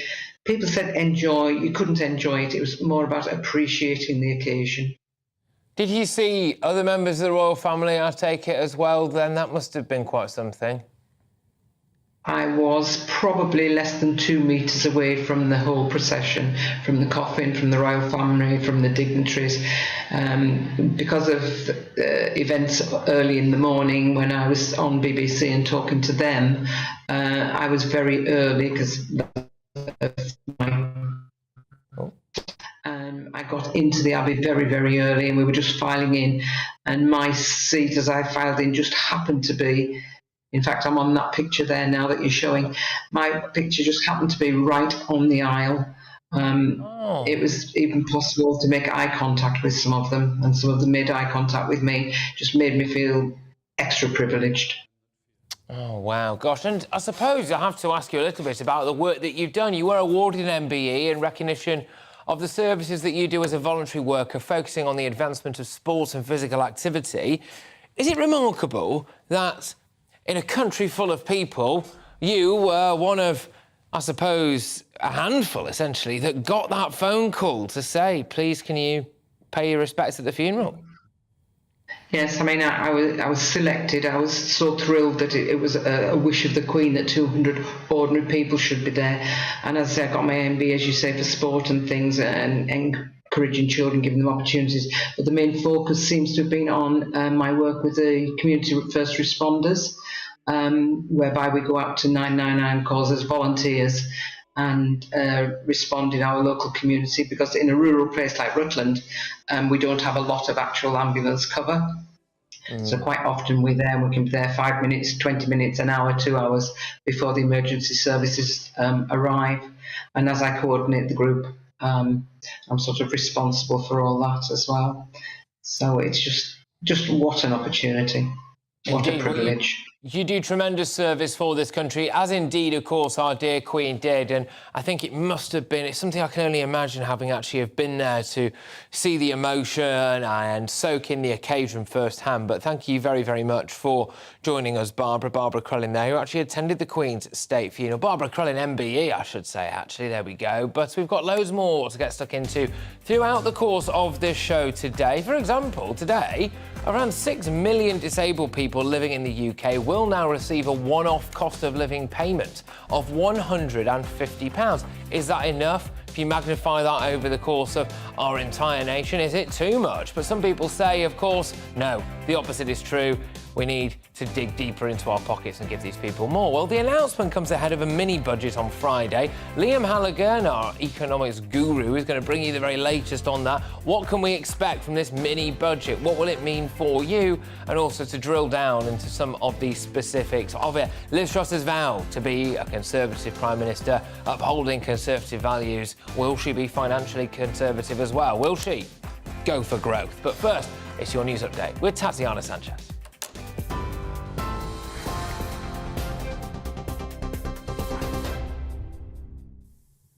Good afternoon, it's 4:32. I'm Tatiana Sanchez in the GB newsroom.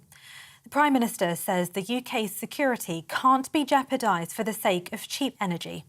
Liz Truss, who's pledged at least £2.3 billion in military aid to Ukraine next year, says the West must continue to stand up against Russian aggression.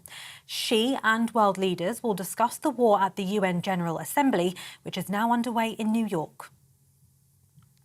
More travel disruption is expected, with the RMT union announcing new rail strikes on the 1st of October. The 24-hour walkout is the latest round of industrial action in an ongoing row over job security, pay and working conditions. Union officials say the move will bring the railway to an effective standstill. It comes as members of the ASLEF union announced train drivers across 12 companies will strike on the 1st and 5th of October. Migrants are trying to cross the Channel again after a 4-day break, pausing because of bad weather. A group was brought ashore in Dover for the first time since last week, with more than 600 people being intercepted on Thursday. It takes the number of arrivals this year to almost 30,000, which, according to government figures, is higher than all of last year. The parents of Madeleine McCann say they're disappointed after losing a case against a former Portuguese policeman who claimed they were involved in their daughter's disappearance. The European Court of Human Rights ruled they were given a fair hearing in Portugal in a libel case against the detective. The court says any reputational damage was the result of local police making the couple official suspects rather than the detective's claims. TV, online and DAB Plus radio. Don't go anywhere. Patrick's back in a moment.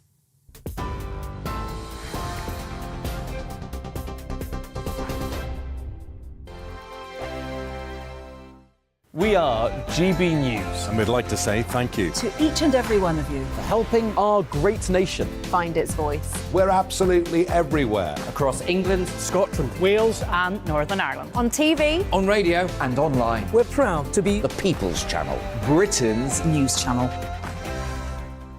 On the Mark Steyn Show, we cover the stories a lot of people are scared even to mention. The stuff that really matters, with some of the world's biggest thinkers. Now is his opportunity to kind of take the steering wheel of history. Break away from the flock at 8 o'clock on GB News with the Mark Steyn Show.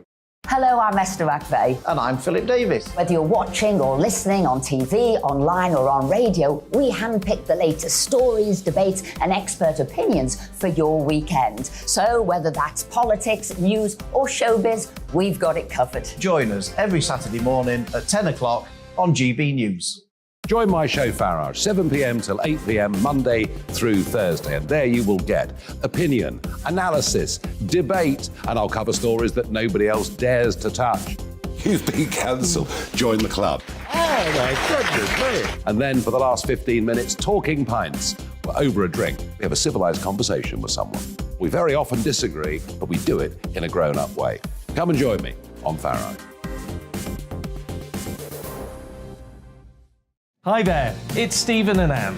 At breakfast from 6 a.m, you'll always be caught up with everything you need to know, the latest headlines, opinions and debates. We'll bring you the good news and the bad, but most of all, we're here for you. Remember, send in your views and let us know what you would like us to talk about. That's because we're your news channel. And every morning at 6 a.m, it's breakfast on GB News.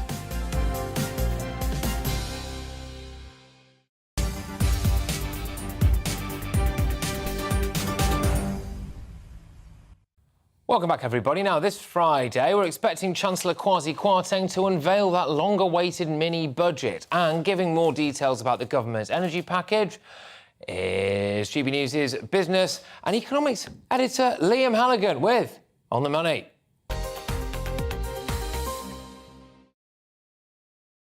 Yes, Liam, great to have you on. Right, now, lots of people are wondering what on earth is going to be in this little mini fiscal package. Do you have any ideas? I do indeed, Patrick. After a long process of rightly mourning and reflecting on Her Majesty's death over the last week and more, politics and economics news really is back this week.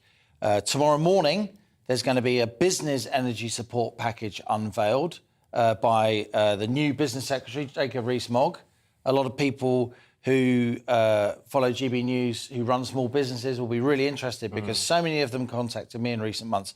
My energy bill has gone up 4, 5, 10-fold. My business is going to collapse unless I get some help. And there's no energy price cap at all for businesses. There'll be an announcement on that tomorrow. On Thursday, we've then got some interest rate decisions by the Bank of England. And on Friday, as you rightly say, it's Kwasi Kwarteng's mini budget. Now, it's not going to be very mini. The reason they're calling it a mini budget or a fiscal event is because the government doesn't want the Office for Budget Responsibility coming up with pesky forecasts that are a bit awkward that say the government's sums don't add up. The Office for Budget Responsibility is sort of official Treasury watchdog. And if they say it's not a budget, it's a fiscal event, then the OBR doesn't have to do all those big forecast, but it's going to be it's going to feel a lot like a budget, and I'd say it's actually going to be a lot more of a historic and important for firms and households statement than most other budgets that we've covered over the years. Well, it's good news potentially for businesses anyway, who have been at real risk of going to the wall in recent times. For some businesses, but as far as I know, the support for businesses is only going to last for 6 months. And then the government's going to decide on a case-by-case basis which businesses get ongoing support. That will be hugely controversial if ministers go ahead with that. We'll see. The Friday household business energy support package, it's the one that Liz Truss outlined in Parliament, in her first statement in Parliament. Yeah. And she got, half an hour into it, and then news began filtering out of Her Majesty's unfortunate deterioration in health. So that's what's on Friday. That should be lasting 2 years for most households.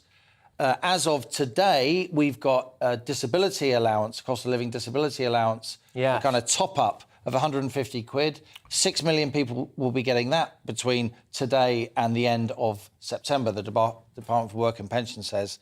And then on Friday, there'll be news of that energy price cap for household fuel bills and other forms of support. It's going to cost a lot of money, Patrick, and a lot of people are worried about the extent to which government borrowing is going to rise. I think that's remarkable, actually, on top of all of that, to find out clearly how many people are on disability benefit in this country, by the sounds of things. That's right. An astonishing amount of people, actually. They might say 150 quid isn't enough.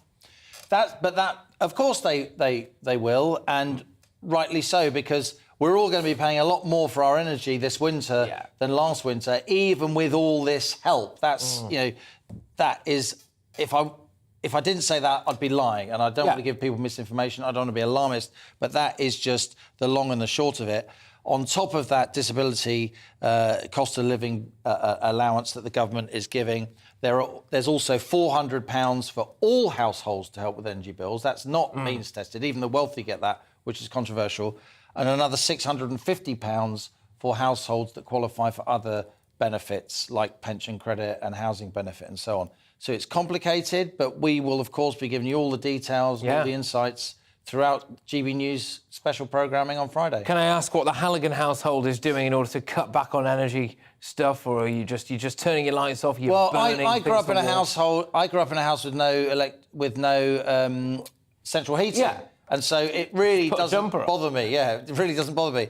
But Mrs. on the money, Mrs. on the money, she really feels the cold. So there's constant struggles over the thermostat with passive-aggressive movements. But look, joking aside, it is really worrying, Patrick. I still foresee, and it gives me no pleasure to say this, I still foresee quite a lot of non-payment.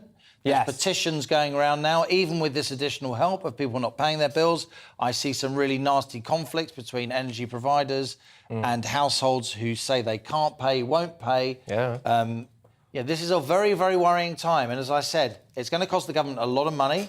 It may not cost as much as people think if those wholesale fuel bills come down. That depends a lot on the war in Ukraine. But even though it is definitely risky, all this extra government borrowing, I'd say, Patrick, politically, it's even riskier to do nothing.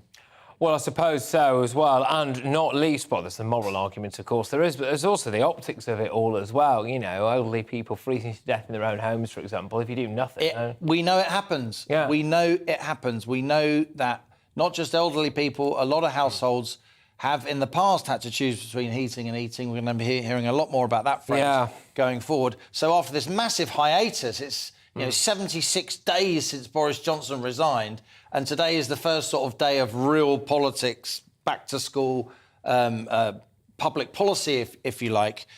Even with that big hiatus, the government wants to get immediately on the front foot, saying it's ahead of this crisis rather than struggling to catch up. And that's why in the next 72 hours, there's going to be an absolute slew of economic policy announcements. Good stuff. That means I'll be seeing rather a lot of you then, by the sounds of things. Liam Halligan, thank you very, very much. Liam Halligan there with You're on the Money. Right, we have heard that support might now be in place, as Liam was expertly saying there, for struggling businesses and households. But what about the disabled people living in the UK? I was staggered to learn about half an hour ago that around 6 million disabled people are currently living in the UK receiving a one-off cost of living payment of £150. Well, one considers that our population is something like 66 million, then that really is a staggering amount of people who are registered disabled. But some people say this isn't enough money. Joining me now is Jeremy Dunford, who is a trustee of Ripon Disability Forum. Jeremy, thank you very, very much. 150 quid just to help with life and energy bills and the cost of living, I suppose. I mean, is it going to touch the sides? It depends on the circumstance of the person, doesn't it? Because if you have a reasonably comfortable income, it's a nice to have. If you have a disability and you're also on a low income, then it won't touch the sides. Well, should it be more means tested then? I'm just reading some of the facts and figures around this. I've got to be honest with you, I had no idea that, well, it's not quite a tenth of the British population, is it? But maybe around an eighth of the British population is or a 12th, I should say. Gosh, my maths is terrible. But is registered disabled, right? I mean, this is an incredible amount of people. And then if you think, or registered or to receive some disability benefit as well, I suppose when you really think about it, is this country already paying above and beyond for disabled members of society or not? Well, you know what I'm going to say, clearly not. To get disability benefit is exceedingly difficult. And the number of people who are declined it based on quite light evidence is high. And the number of times you have to reapply for it is high. So the fact that you have got 6 million people on disability benefit will have a hidden figure of another layer of people who are in real need and not getting it. So I think we've got to be realistic about it. Between 10 or 13% of the population normally are registered with a disability. Some people permanently, some people short-term, depending on their needs and to the circumstances. And then people like me who disability came on later in life, it wasn't an issue for me 10 years ago, but it is now. How do you think as a society generally we treat disabled people? Society on the whole, most people not bad.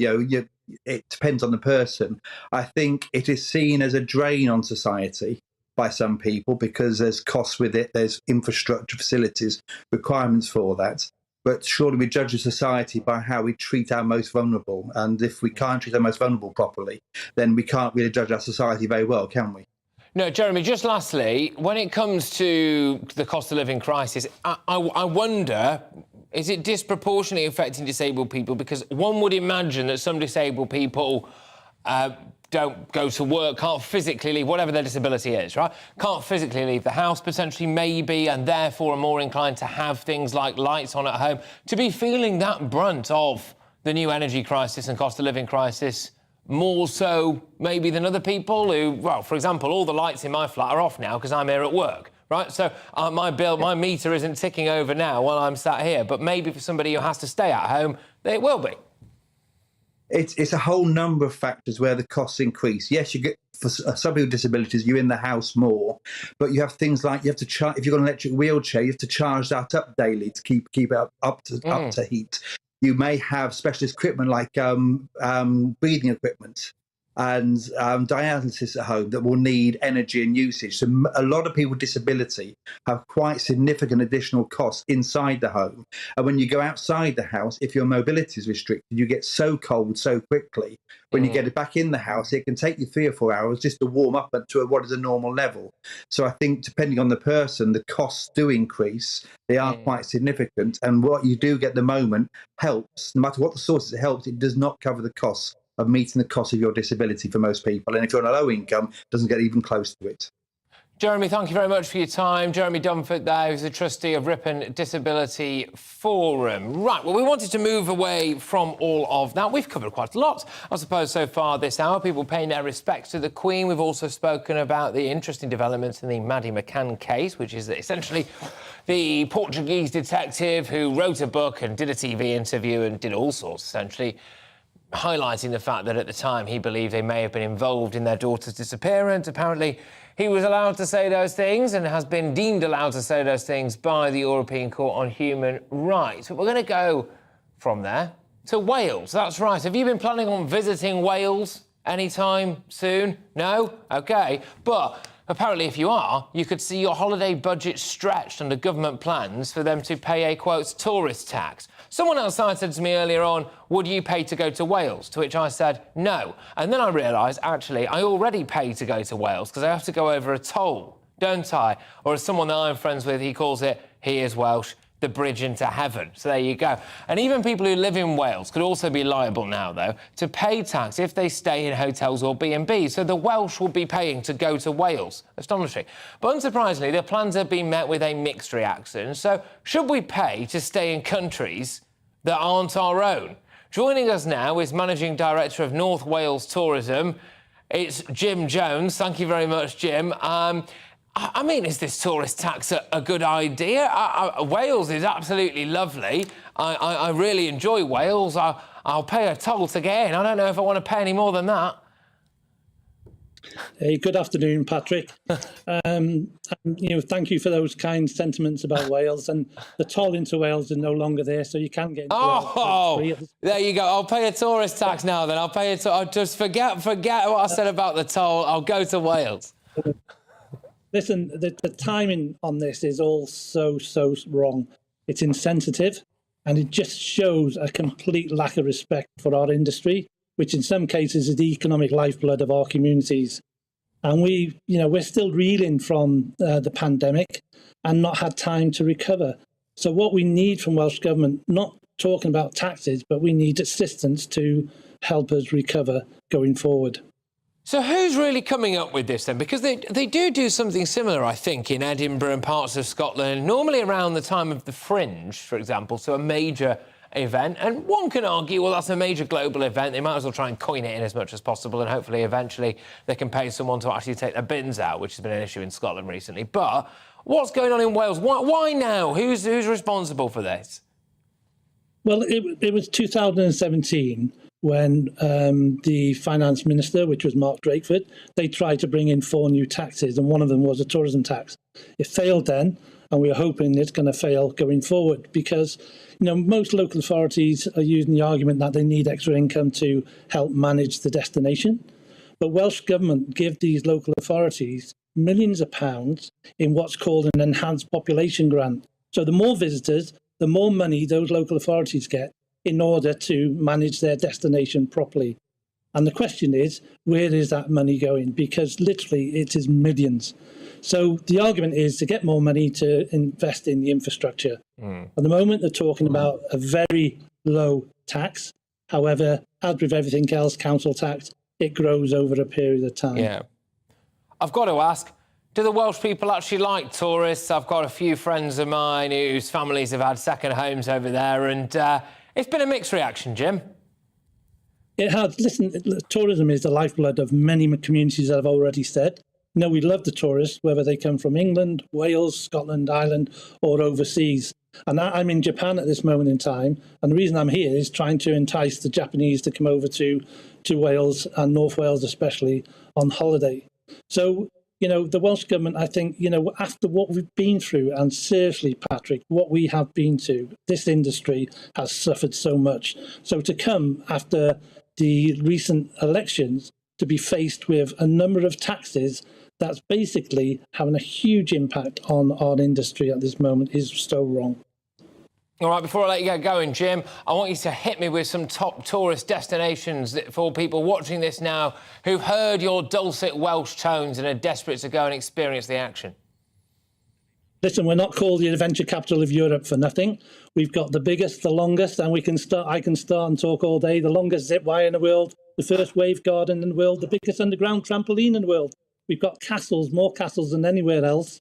We've got beautiful countryside, the highest mountain in England and Wales, and beaches just flow forever. The first place in the UK that has a path that you can walk around the whole perimeter of Wales, and it just goes on and on. So we've got our Welsh language, we've got the choirs, we've got sport. Don't forget Wales in the World Cup this time around. So, that's something to look out for. Oh, good stuff, mate. Thank you very much. Great to have you on the show. Jim Jones there, of course, who is Managing Director, doing a fantastic job of it as well, it must be said, Managing Director of the North Wales Tourism. Gosh, would you pay more money to go to Wales? Let me know. GBViews at gbnews.uk. And it is into the terrifying world of my inbox that we delve now. Lots of you have been emailing in with more emails today. The McCanns has been a massive topic for us, a massive story for us. And Michael says, it's unbelievable to think that Madeleine McCann's parents were somehow involved in their daughter's disappearance. What an insane accusation. Mrs McCann's suffering at the loss of her daughter must be unbearable. That's true, absolutely, in terms of the suffering must be true. I think it's a really tricky one, though, isn't it? Because they must, I believe they have spoken about this a couple of times, Michael. They must feel an incredible amount of guilt for going off and having their tapas over there. And yeah, OK, fair enough, a lot of parents do it, but after the unthinkable happens, you must have to look in the mirror and think, goodness gracious me, did we actually let our daughter down there? But anyway, and again on the McCanns, Anne says, awful treatment of the McCanns by the European Court of Human Rights. They should start a GoFundMe page to carry on the fight to clear their names and get justice for Madeleine. It's worthwhile just noting on this, they were, of course, named as direct suspects by Portuguese police. That has now been rescinded, and a chap called Christian Bruckner who is serving a prison sentence for a rape in that very area, and whose phone was pinpointed just within a mile of where Madeleine went missing on the night of her disappearance, has now been named as a major suspect. Just got a little bit of time for another couple of views here. Some on Ukraine. So it's emerged that we're going to be matching the amount of money sent and potentially beating it to our Ukrainian friends, people fighting the Russians in Ukraine. Philip's been on. He says £2.3 billion is peanuts compared to the money the NHS wastes. The amount got scammed from the government pandemic scheme, foreign aid, and money lost through tax loopholes. I suppose that's a really good argument, actually, that was it Philip? It was Philip. Maybe this is a really good way of us managing to, save money, I suppose. It's all very well and good asking Doreen, the 75-year-old lady from Liverpool, to put a third jumper on just to sit in a front room. Maybe we can stop getting scammed. Maybe we can cut back on foreign aid. Maybe we can essentially cut back on things like tax loopholes, but there we go. We'll have to wait and see. Coming up after 5 o'clock, this show has whizzed by so far, warnings that the UK could face, get this, a twindemic. I know, that word better never catch on because it makes me feel sick. But a twindemic, if a winter flu surge combines with a new COVID wave. I mean, personally, as far as I can tell, there always seems to be a little bit of overstretched NHS services at winter because of flu. So presumably, what that means is it's business as usual. But here's your weather. Hello, fairly quiet weather conditions for the rest of today and in fact into tomorrow as well. Quite a lot of cloud around, but there will be some brightness before the evening is done in places as that cloud just breaks up at times. And the reason for the quiet weather is this area of high pressure dominating the weather across the UK at the moment. We do, though, have this weather front just skirting along the far northwest of Scotland at times, bringing thicker cloud here with some outbreaks of rain at times and also quite breezy conditions. But elsewhere through this evening and overnight, patchy cloud coming and going. Where we do have some clearer spells, we could see some mist and fog patches developing as well. Not a particularly cold night for most of us, but if we do get some lengthy clearer spells in the countryside away from the towns and cities, we could see a few places dropping into single figures. So for tomorrow, a cloudy start to the day for many, if not a little bit of mist and fog around. There could be some brightness at times through the morning, but cloud will tend to thicken as the day progresses. Perhaps, as was the case on Tuesday, just about thick enough for the odd drizzly shower in places, but it will be dry for the majority of us. Still, this weather front close to the northwest of Scotland bringing thicker cloud here with some outbreaks of rain, which will become a little bit more persistent and heavier as the day progresses, as that weather front starts to make inroads across the UK, slowly but surely moving its way southeastwards through the latter part of the week. So for Wednesday night into Thursday, it's a similar story. Patchy cloud, a little bit of mist and fog developing, and this thicker cloud in the northwest with outbreaks of rain. And then, as I mentioned, the story for the latter part of the week is that this weather front makes slow but steady progress southeastwards. So for Thursday itself, there will be some cloud and rain in the north and west of the UK, and that migrates its way south and eastwards through the rest of Friday and into Saturday.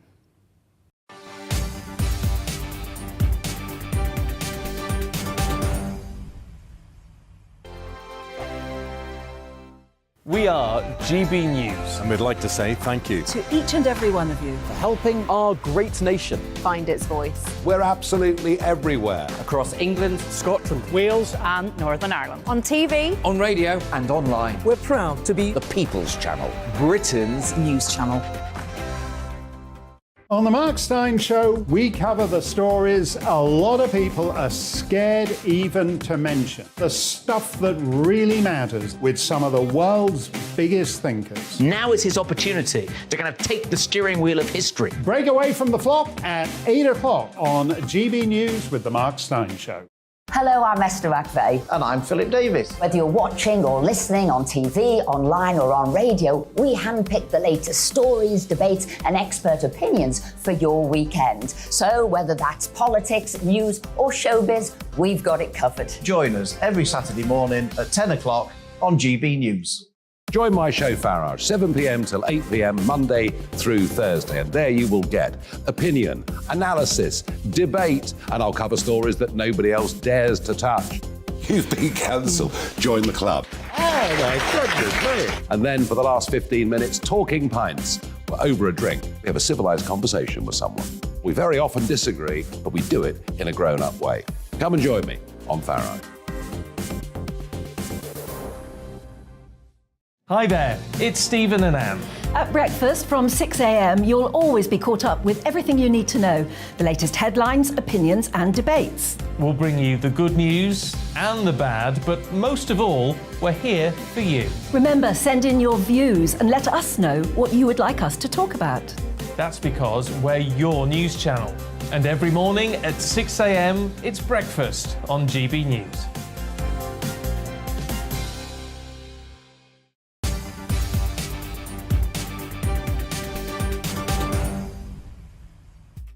Well, welcome back, everybody. It's my favourite part of the show, and not just because it's the last hour. This is GB News Live with me, Patrick Christys. Coming up, I've got loads for you. The Prime Minister is in New York, where she will address the United Nations. Last night, she told journalists there was no immediate chance of a US-UK trade deal anytime soon. That will be a big blow for Truss. But actually, I'm just wondering about whether or not you really care, because it would appear anyway that the reason behind that is because Joe Biden is trying to stick his oar into our domestic affairs. So does that take the edge off it slightly? How costly could it be to the UK, though? Doctors are also warning. Strap yourselves in for this, ladies and gentlemen. I can see people already about to throw things at their television screens. We're going to face a twin-demic in the winter due to the spread of COVID and the flu. We'll be assessing just how much of a real risk this is, especially considering that the NHS has, as far as I can tell, always been on the cusp of being overwhelmed anyway. And in a shocking twist to what's been going on in the Channel, the Albanian Prime Minister is pleading with his own civilians to not make their way across the Channel, but to stay in Albania and contribute to the economy themselves. Does anyone else think, actually, that property might be going pretty cheap in Albania at the moment? But anyway, will his call for people to remain, to work, or anything like that actually work? Will it stem the flow of migrants? Apparently there's 2,000 lining up on the shores of Calais at the minute. Will it stop them crossing the Channel? But before that, here's your latest news.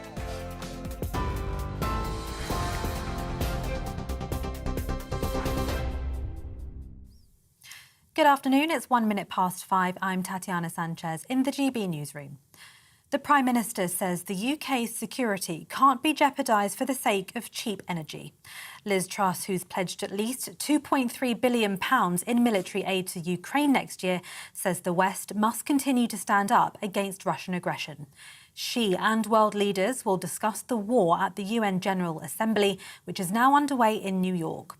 Former Ukraine President Petro Poroshenko has welcomed the UK's support. I just want to say that this is mostly not an economic support, but the military support. And this is exactly what we need now, because this is the shortest way to the peace. More weapons. This is the shorter way to the peace, because otherwise it would be victory of Russia. Meanwhile, the UN Secretary-General Antonio Guterres took aim at energy companies as he addressed the General Assembly, accusing them of claiming huge profits while people and the planet pay the price. The fossil fuel industry is feasting on hundreds of billions of dollars in subsidies and windfall profits, while households' budgets shrink and our planet burns. Excellencies, let's tell it like it is. Our world is addicted to fossil fuels, and it's time for an intervention. We need to hold fossil fuel companies and their enablers to account. The Prime Minister is also due to hold bilateral talks with leaders at the two-day event in New York. Earlier, Liz Truss admitted that negotiations for a post-Brexit free trade deal with the US won't restart for years. President Joe Biden has stalled trade negotiations after expressing concern that the Northern Ireland Protocol could damage the peace process. Shadow International Trade Secretary Nick Thomas-Symonds says it's a major failure for the Prime Minister. This climb down today is frankly a personal embarrassment for Liz Truss. When she was International Trade Secretary in July 2019, she said securing this comprehensive trade deal was her main priority. She's spoken throughout of the benefits of doing it. She was also the Foreign Secretary in charge of the Northern Ireland Protocol negotiations, the conduct of which the President's spokesperson is saying is a roadblock to a deal. So I'm afraid the mess she finds herself in now is a mess of her own making. The parents of Madeleine McCann say they're disappointed after losing a case against a former Portuguese policeman who claimed they were involved in their daughter's disappearance. The European Court of Human Rights ruled they were given a fair hearing in Portugal in a libel case against the detective. The court says any reputational damage was the result of local police making the couple official suspects rather than the detective's claims. The McCanns say they only took action to protect the search for their daughter. More travel disruption is expected, with the RMT union announcing new rail strikes on the 1st of October. The 24-hour walkout is the latest round of industrial action in an ongoing row over job security, pay and working conditions.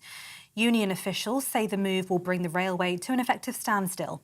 It comes as members of the ASLEF union announced train drivers across 12 companies will strike on the 1st and the 5th of October. Migrants are trying to cross the Channel again after a 4-day break, pausing because of bad weather. A group was brought ashore in Dover for the first time since last week, with more than 600 people being intercepted on Thursday. It takes the number of arrivals this year to almost 30,000, which according to government figures is higher than all of last year. The inquest into the death of Molly Rushall, who took her own life after watching content on social media, has been adjourned until tomorrow. The 14-year-old looked at tens of thousands of online posts before she died in November 2017, including material linked to anxiety, depression and self-harm. The inquest has been considering whether algorithms contributed to her death. The Labour MP for West Lancashire has announced that she's standing down, triggering this year's 5th by-election. In a statement, Rosie Cooper said she'd accepted the role of chair of Merseycare NHS Trust.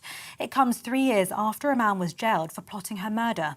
Ms Cooper is standing down despite securing re-election for next general election. This is GB News. We'll bring you more news as it happens. Now it's back to Patrick.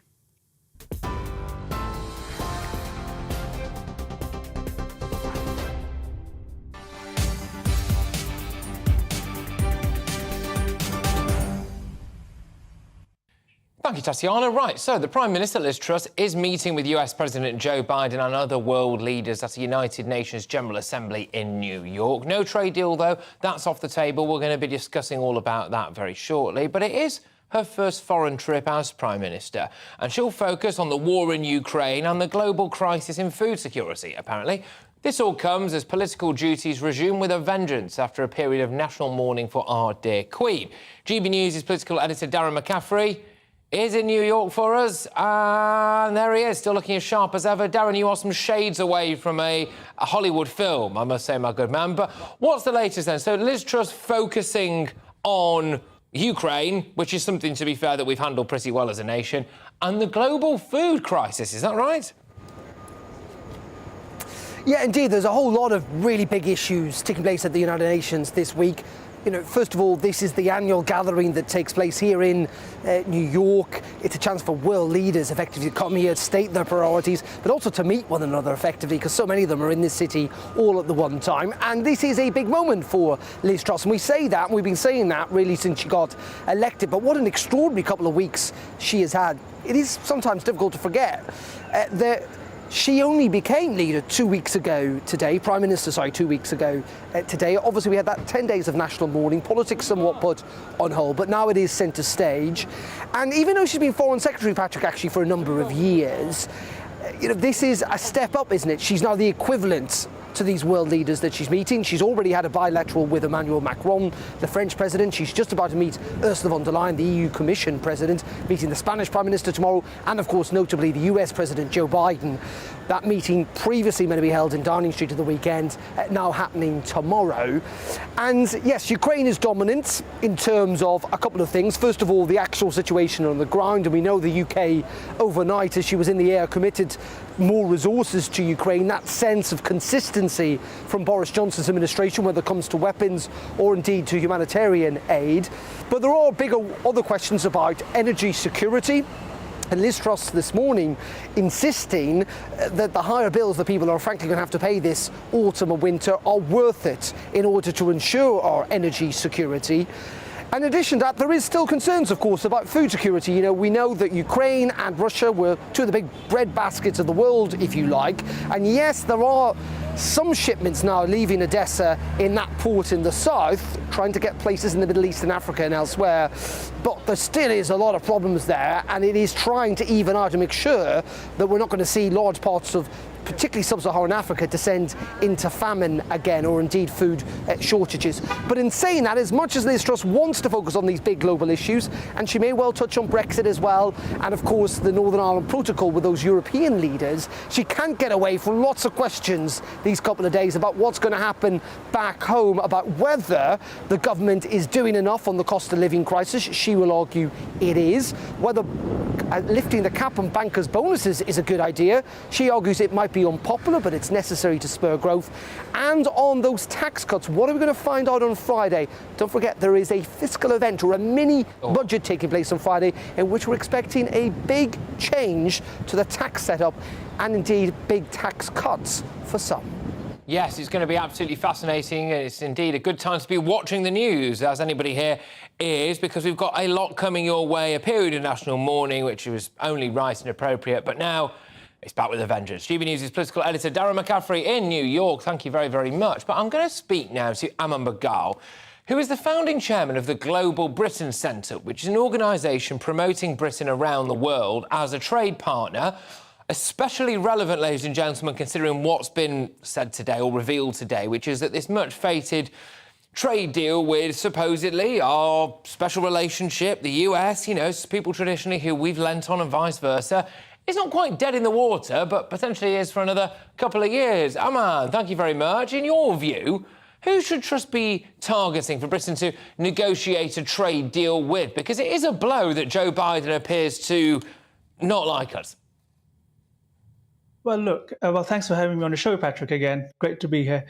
But look, tonight I am live from India, and I think the Prime Minister is absolutely right in saying that her focus is on getting this trade deal with India through, and of course with the Trans-Pacific Partnership. We already have negotiated trade deals with Australia and New Zealand, with Japan, and I think that is where the focus is going to be. Now, of course, let's not forget, President Biden, ever since he's been elected, has not entered a single major trade negotiation. And that says something about his administration. Well, it does say something about his administration. I mean, he's also notoriously absent a lot of the time when it comes to scrutiny from the press. And for a chap who is a Democrat and appears to uphold or want to uphold democratic values, to punish Britain or the people of Britain for the result of the largest democratic referendum in this country's history, I find a little bit hard to swallow, Aman. In terms of our current trade setup with the US, where do you think it needs to improve? What could we do better? Because clearly we were looking for some improvement. Well, of course. I mean, look, we've been trading with the US as our biggest trading partner for a very long time under WTO rules. However, I think the biggest chunk of our trade with the US is in services. More than 2/3 of our exports to the US are in the services sector, and that's somewhere we've already seen good movement from certainly our side. I mean, look, when Ranil Jayawardene was the trade minister under Anne-Marie Trevelyan, under Liz Truss formerly, we've seen him sign deals with Indiana, with North Carolina, and that is something that individual states in the United States are able to do, is sign deals in terms of services and regulation of services, and that's something that we've done now with 2 states. And I think that's where the impetus, the momentum needs to head to. Let's engage with more individual states who are, headed by sensible governors, sensible administrations who are wanting to do good things with natural partners here in the United Kingdom. But at the same time, I think, Prime Minister Modi here in India is very much determined with 1.3 billion people behind him to build a $5 trillion economy.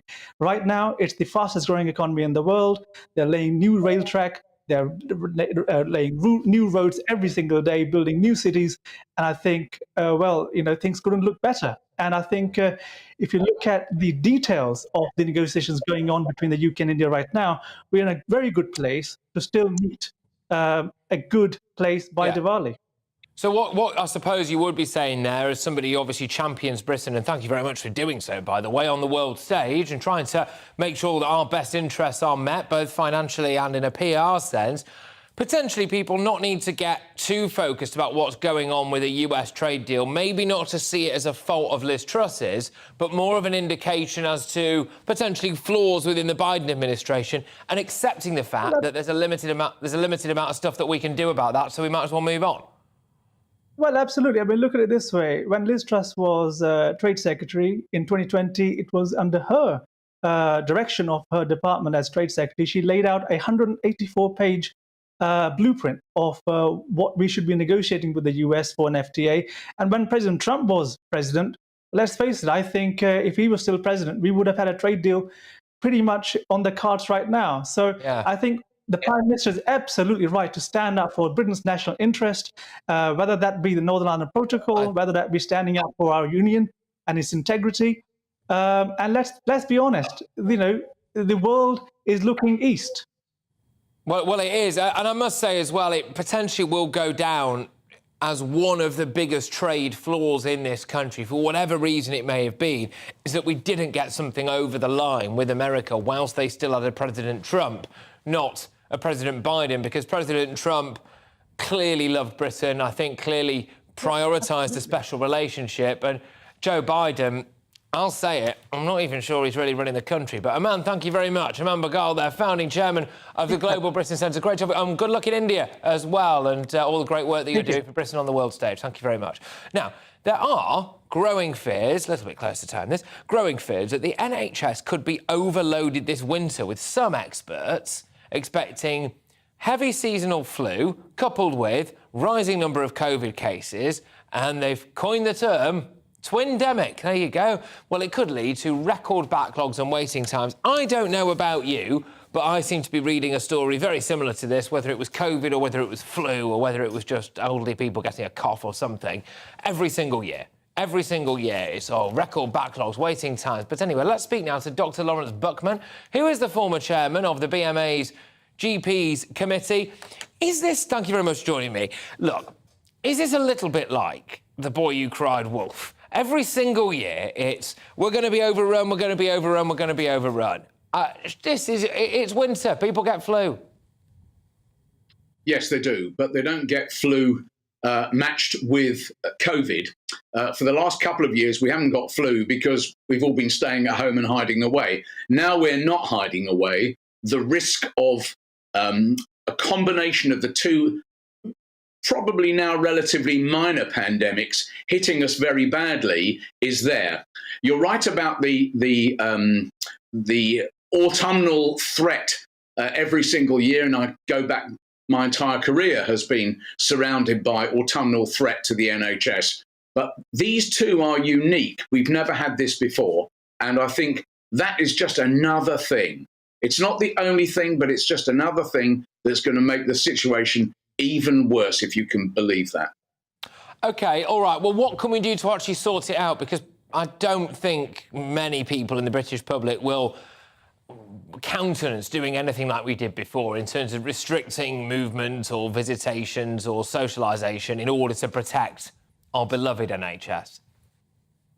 Quite right. I think the restrictions are probably going to be relatively minimal unless the level of COVID is so huge that I can't anticipate that. But I don't think that will happen. I think what we need to do is all get vaccinated.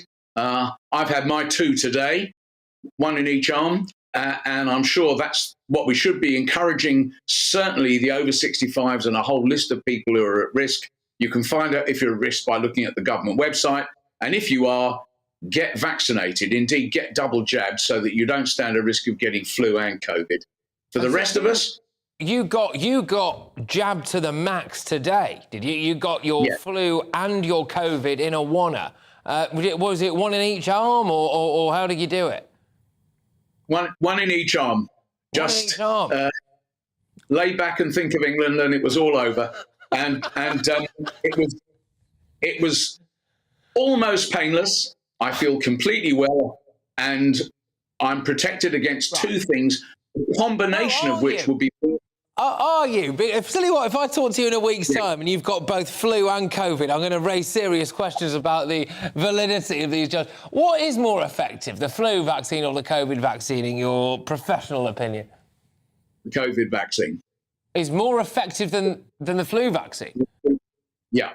But the combination of the two means, and you can get them both if you have them at the same day, otherwise you've got to leave a gap between them. Yeah. But if you have them both at once, 1 in each arm, the fact is the side effect profile is tiny, the benefits are enormous. You may get flu or COVID, but you won't get ill with either, and you won't have to isolate, and society won't get shut down like it was a few years ago. It'll be much, much easier for everybody, for society as well as the NHS. you don't really want to be ill either. Forget whether there's a regulation that says you mustn't do this or you mustn't do that. Just why get ill if you can avoid it? Yeah, just very lastly, I just want to say, just in terms of this now annual NHS surge that we tend to see, some members of the public might say, right, look, taxes have gone through the roof, or as they certainly did before. We're paying off the pandemic. We're going to be paying off this cost of living crisis, and goodness gracious knows what's about to hit us on Friday with this fiscal event and everything that goes on from there on in. We cannot afford to be giving the NHS any more money either. Are people potentially going to have to just accept longer waiting times? Or, dare I say it, are people going to have to say to the NHS, maybe as unfashionable as this sounds, suck it up and deal with it? Yes, I think I wouldn't put it quite the way you have, but I would certainly say that we have to accept that the NHS can't do everything for everybody. This isn't about money anymore. This is about workforce. There aren't enough of us working in the health service to cope with the demand, whether doctors or nurses or porters or anybody. We just don't have enough of anybody. And money won't fix that. This is an accident that was waiting to happen for 20 years, and now it's happened, and it's coincided with a pandemic and everything else that you know about. So the answer is, it's not about money, it's about organisation and about improving delivery and explaining to the public it's not an all-singing, all-dancing service anymore, and it can't deliver to everybody who quite rightly thinks they need it.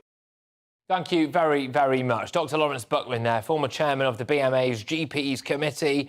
Yeah, fascinating stuff as we brace ourselves for a twin-demic, apparently, which could be COVID and the flu. Will you be getting your jabs? Will you be jabbed to the max, like Dr. Buckman, who got one in each arm earlier today? Interesting, though, wasn't it? So we've got a shortage of everyone, even down to hospital porters and receptionists in NHS hospitals. Not enough workforce there. I just wonder if we could kill a couple of birds with one stone and maybe start looking to see whether or not people on the beaches around the Kent area fancy being a receptionist in an NHS hospital. But coming up, as the royal family spent this week mourning the loss of the late Queen Elizabeth, we're asking, could King Charles be planning to scale down the number of working royals? Well, we've got royal commentator Jenny Bond with me next. We've done rather a lot, I think, when it comes to the royal coverage, rather a lot, for the last 10 days or so. Rightly so, massive event, but all of that coverage pretty much involved looking back, didn't it? Celebrating a life, remembering a life for our dear Queen. Well, what about what happens now? Are we going to have a streamlined monarchy? How is it all going to work? We've got all of that. We're also going to be revisiting the issue that's going on in Leicester, asking whether or not we can get multiculturalism right, whether or not it's all going to kick off. I will be back in just a moment.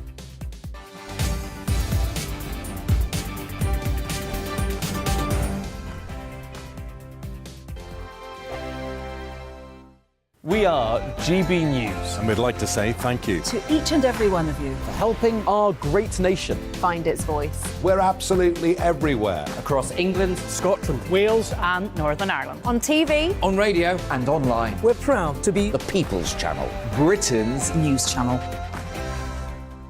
On the Mark Steyn Show, we cover the stories a lot of people are scared even to mention. The stuff that really matters with some of the world's biggest thinkers. Now is his opportunity to kind of take the steering wheel of history. Break away from the flock at 8 o'clock on GB News with the Mark Steyn Show. Hello, I'm Esther McVeigh. And I'm Philip Davis. Whether you're watching or listening on TV, online or on radio, we handpick the latest stories, debates and expert opinions for your weekend. So whether that's politics, news or showbiz, we've got it covered. Join us every Saturday morning at 10 o'clock on GB News.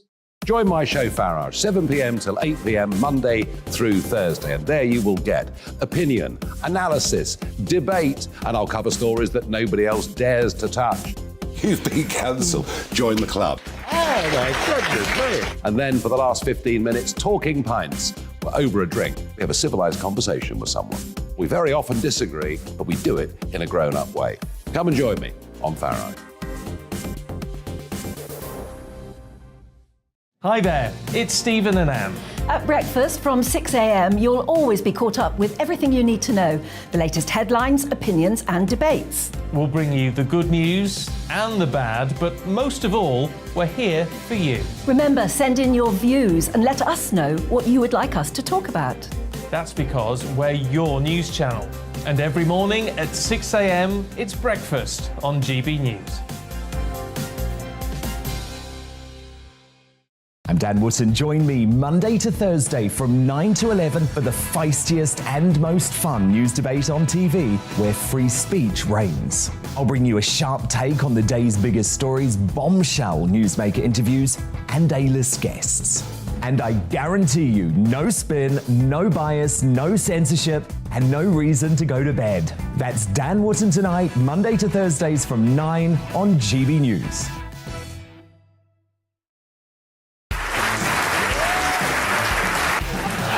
My name is Andrew Doyle. Join me every Sunday evening at 7 p.m. for Free Speech Nation. This is a show where we address current affairs and news stories of the week with the help of two wonderful comedian panellists. I brought in comics because I want to give it a lighter edge, and also they work for less. See you there.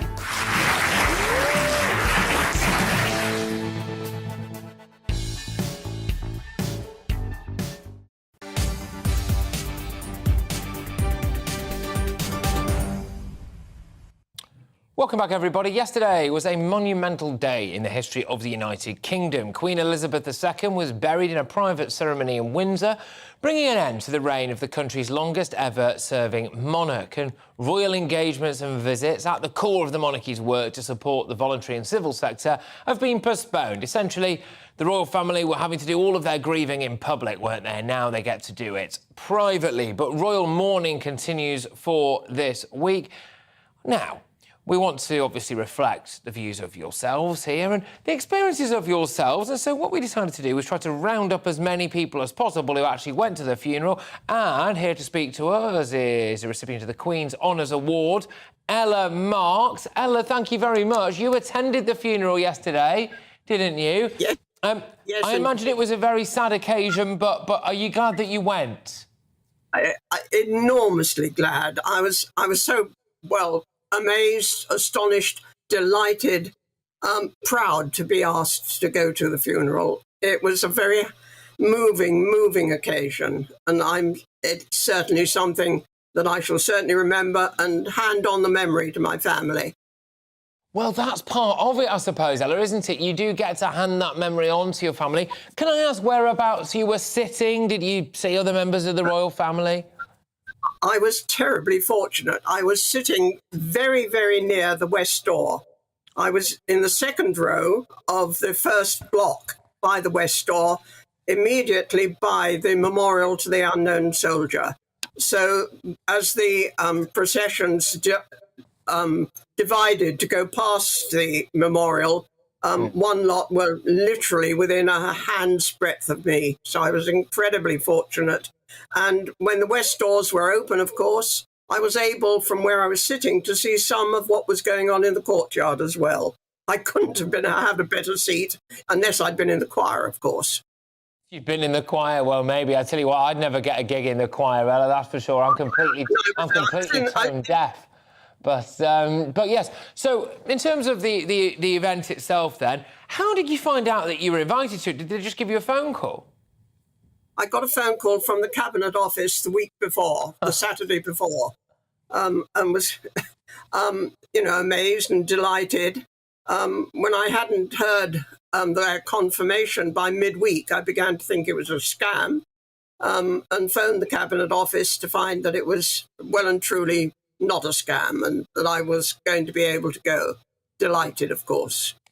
And just quickly, why did they invite you, apart from the fact that you're clearly a lovely person? They didn't know that. I don't know that. I don't know that I accept that. I was invited because I was given the MBE in the last birthday honours list in June this year. And I was one of, I think, 180 odd people from that list who were, asked if they would like to go to the Abbey. And so services for what? Services for the people of Ealing. I've worked over the years since I retired on various committees and voluntary bodies and done some voluntary work myself in Ealing.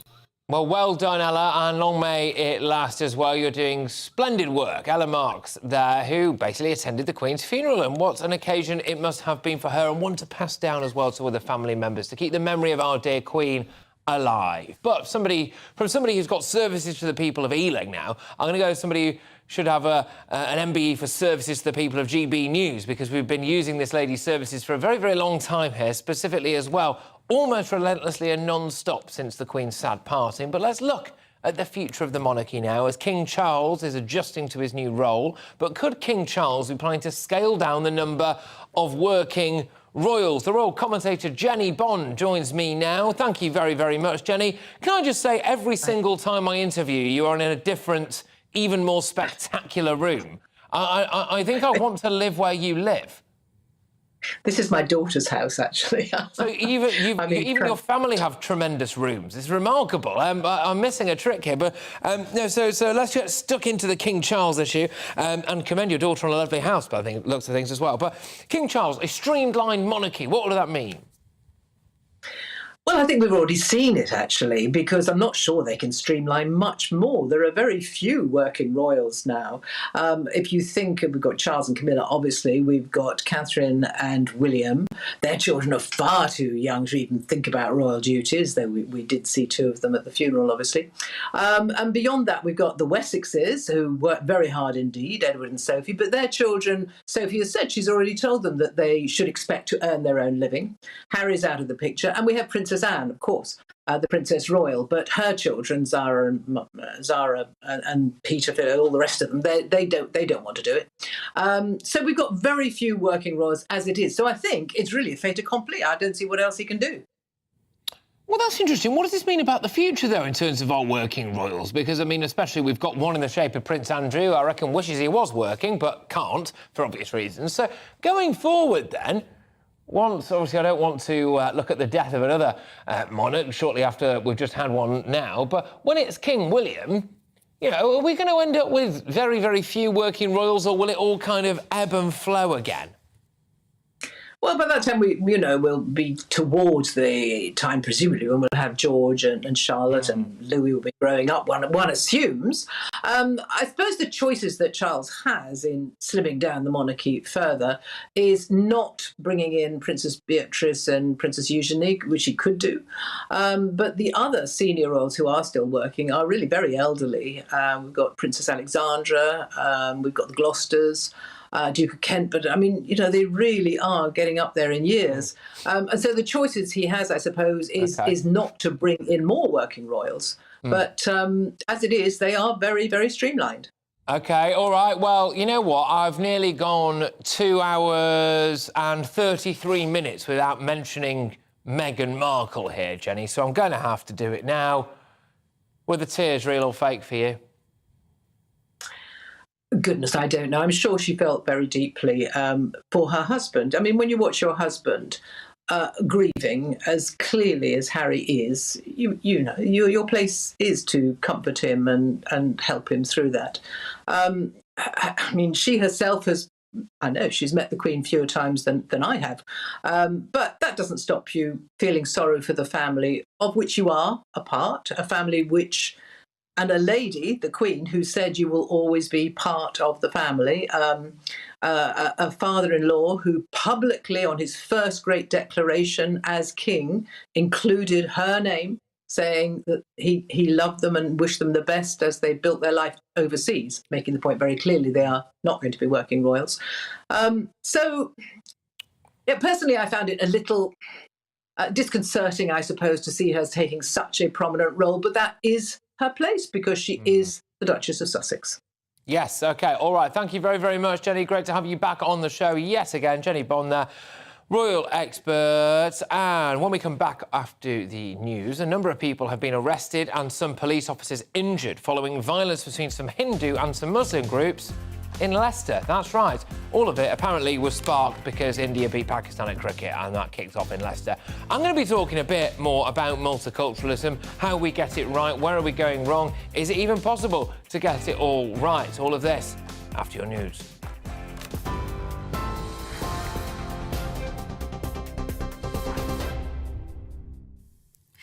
Good Good afternoon. The latest from the GB newsroom. The Prime Minister says the UK's security can't be jeopardised for the sake of cheap energy. Liz Truss, who's pledged at least £2.3 billion in military aid to Ukraine next year, says the West must continue to stand up against Russian aggression. She and world leaders will discuss the war at the UN General Assembly, which is now underway in New York. More travel disruption is expected with the RMT union announcing new rail strikes on the 1st of October.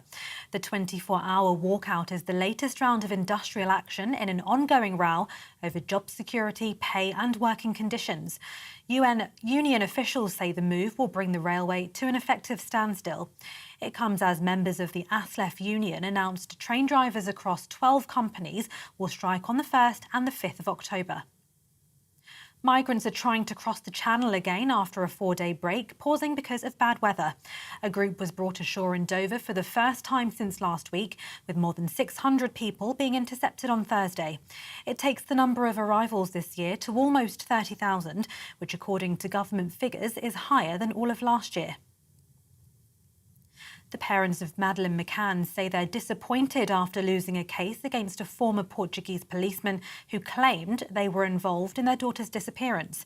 The European Court of Human Rights ruled they were given a fair hearing in Portugal in a libel case against the detective. The court says any reputational damage was the result of local police making the couple official suspects rather than the detective's claims. TV online and DAB+ radio. Don't go anywhere. Patrick's back in a moment.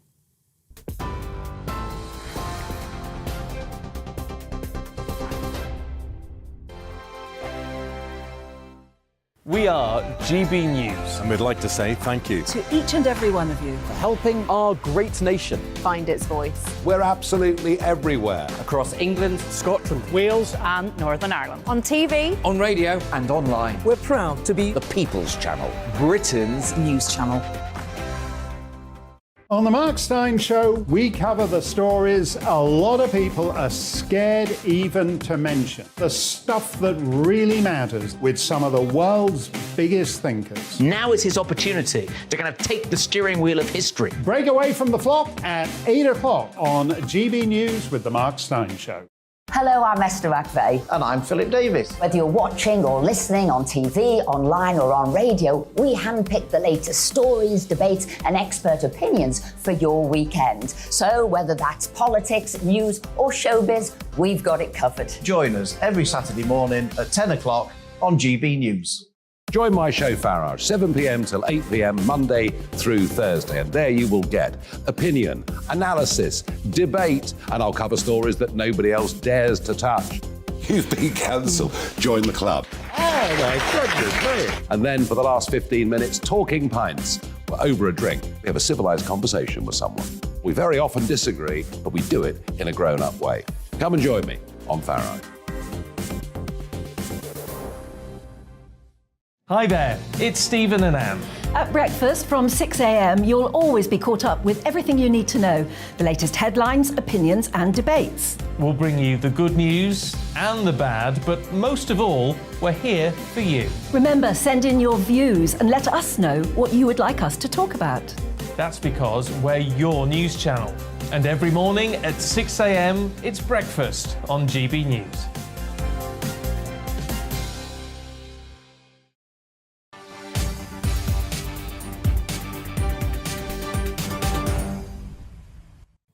Welcome back, everybody. Now, 47 people have been arrested and 25 police officers injured as officers tackled an outbreak of disorder and violence in Leicester. Tensions emerged between Muslim and Hindu communities after a Pakistan versus India cricket match.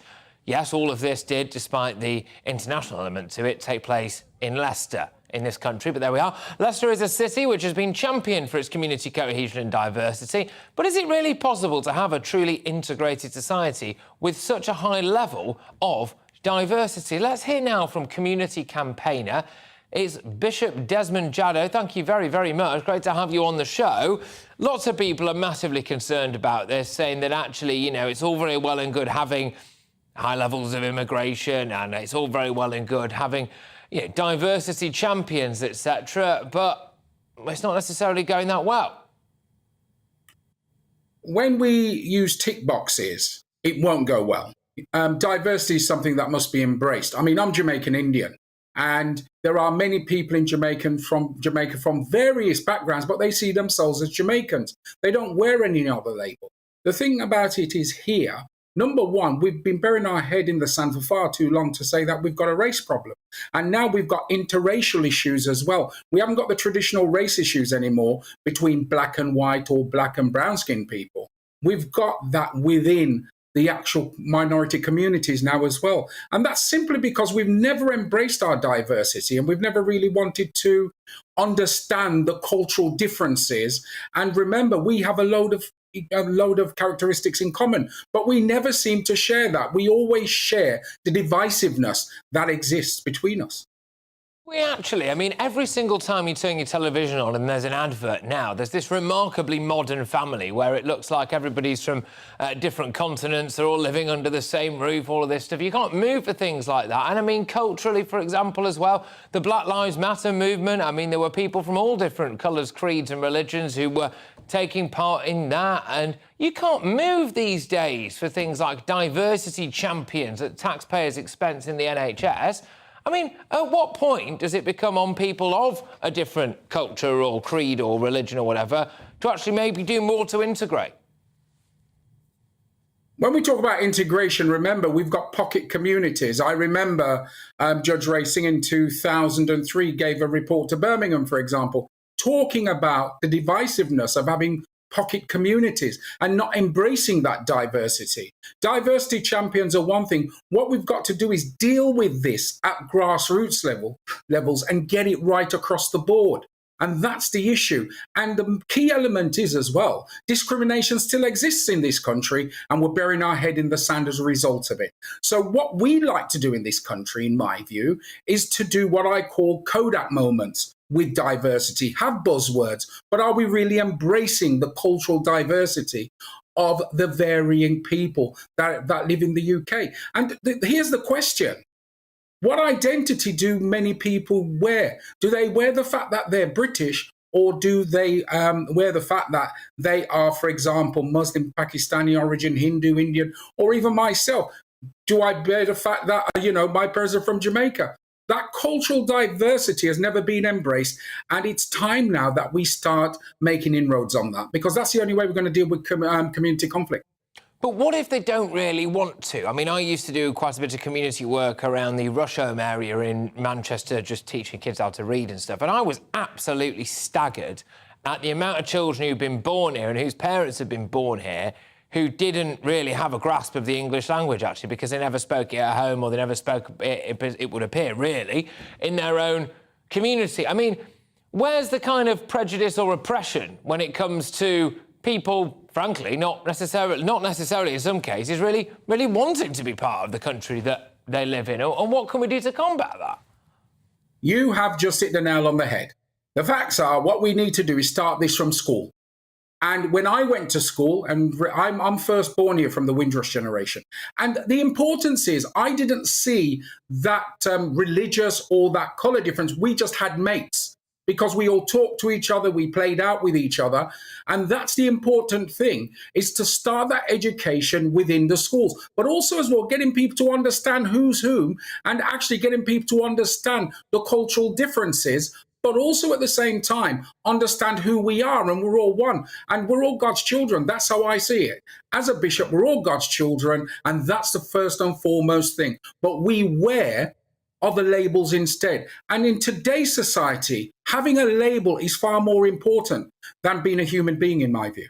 I think that's absolutely spot on. In fact, everybody's got to be in some kind of little pigeonhole, or if you want to call it some kind of social tribe. Otherwise, they don't feel like they fit in. I'm very fearful about the future generations coming up now. They've all got to be in a particular thing, whether it's a trans community or whether it's this, that or the other. They've all got to have an identity other than their own, actually, at the minute, as far as I can see. But as a religious man yourself, I'm keen to get your take as a final question on how difficult it might be to combat certain religious elements. And by that I mean, if people do feel as though they're serving a higher power, for example, that, let's be honest, say Allah has been offended by either a teacher in Batley Grammar School or something like that, and they are then going to kind of try to voice how distasteful or displeased they are about that, then there's very little respect shown towards maybe police officers in this country because they're going to try and serve a higher power, if that makes sense. How do we kind of deal with that and respect the laws in this country at the same time as respecting their religious views? The facts are, at the end of the day, one of the things is we're too politically correct. And the facts are, I see that we all worship one God, and that's it, as far as I am concerned. And I mean, I've been into mosque and I've talked about my faith, being a Christian, and Muslims talk to me openly about their faith, and somewhere we'll meet in the middle. And the thing is, people are fearful of having those all-important conversations.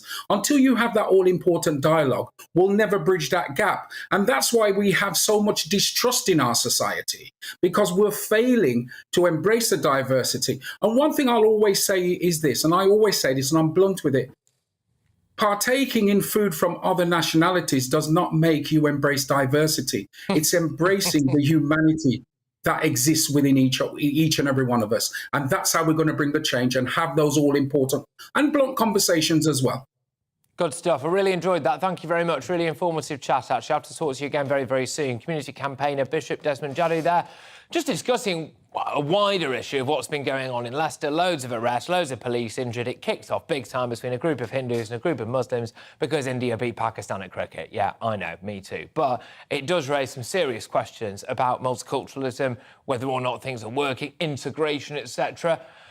And I think we've answered just a couple of those there. But moving on, something that's now actually still going on in the Channel.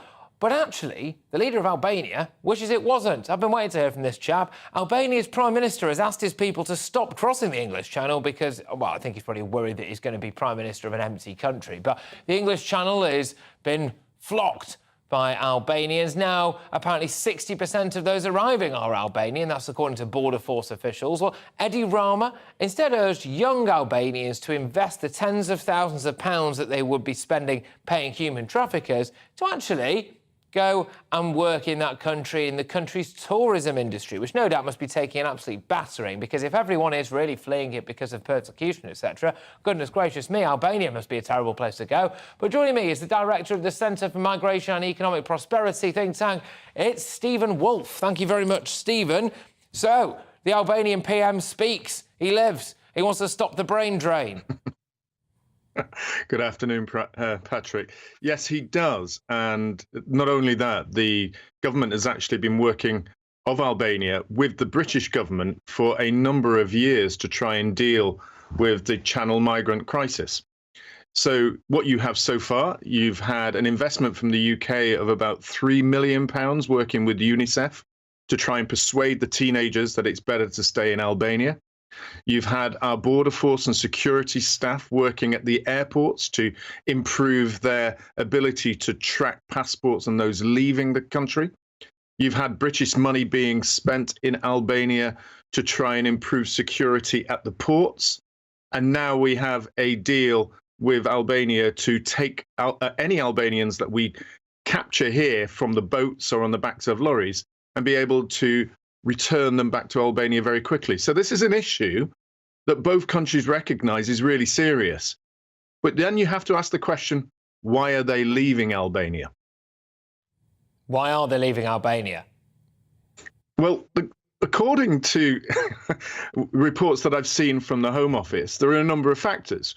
One is the very obvious one, Patrick, is that there's no jobs in northern Albania, where most of these people are coming from. Secondly, there is toxic masculinity issues in northern Albania. Yes, political correctness language is getting in there too. Thirdly, there is real movement with the people traffickers and gangsters involved in the cocaine and marijuana trade, as well as those working slightly differently with the gangs on sex crimes and moving high-end cars, which we've now seen an increase of those being stolen here to order. So you've got those four levels of criminality. And so the people traffickers and the gangs are behind the movements of lots of northern Albanians into the UK. People think, OK, fine, there clearly is some element of political will, whether it is from the Albanian PM or our PM or our Home Secretary or our Border Force or our police and all of this stuff. There clearly is a political will to want to get to grips with what's going on in the Channel. I mean, it would appear that human trafficking gangs are just so good that we can't. Is that right? I think what we have to recognise is that there is a huge amount of skill being used by people traffickers, gangs, and those involved in the trade of illegal narcotics. As you probably were aware, Patrick, only last couple of weeks have we become aware of a major success story between the British, the Dutch, and the French in being able to break up a mobile phone network that was being used by thousands of criminals across Europe, where we were never able to track them, and they were able to talk to themselves and dispose of their phones and their messages before they even got caught. That's the level of the class, you could say, and skill of these people traffickers. And what we really need to do is put really huge amounts of money into technology and investment to be able to beat them at their own game. OK, all right. Do you think any Albanians will actually listen to their Prime Minister? Because they seem pretty intent on leaving. It must be a difficult thing. I don't know. I mean, can we not do something maybe, I don't know, like put a picture of a queue outside a job centre beamed onto the White Cliffs of Dover or something to show them there aren't actually loads of jobs? Or maybe we could make them work in our NHS, because apparently that's about to be flooded as well this winter again.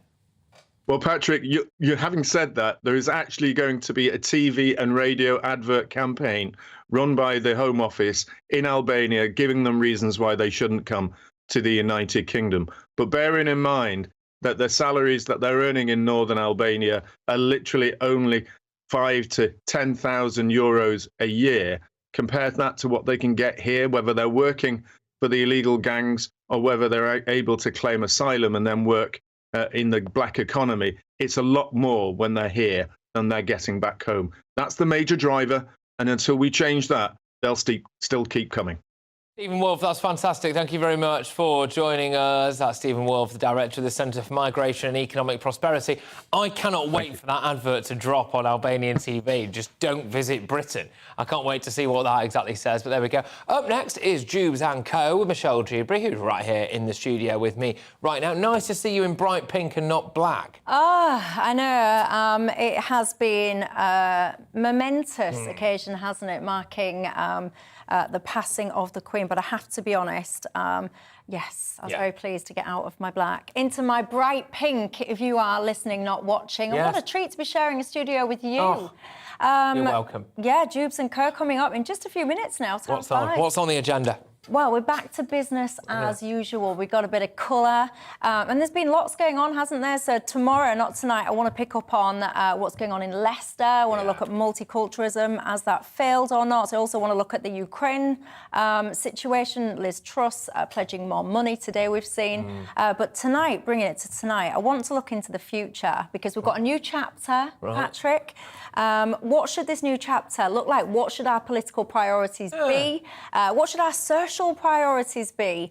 And by the way, I mean, politicians are not really sure what they're playing at, because we've had the summer recess, we've had the morning, now we're going about into conference season. Yes. Parliament's still shut today for morning.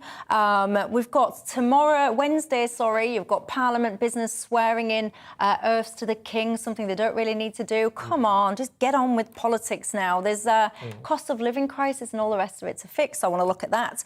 Also, another black man has been killed, unarmed black man killed by police.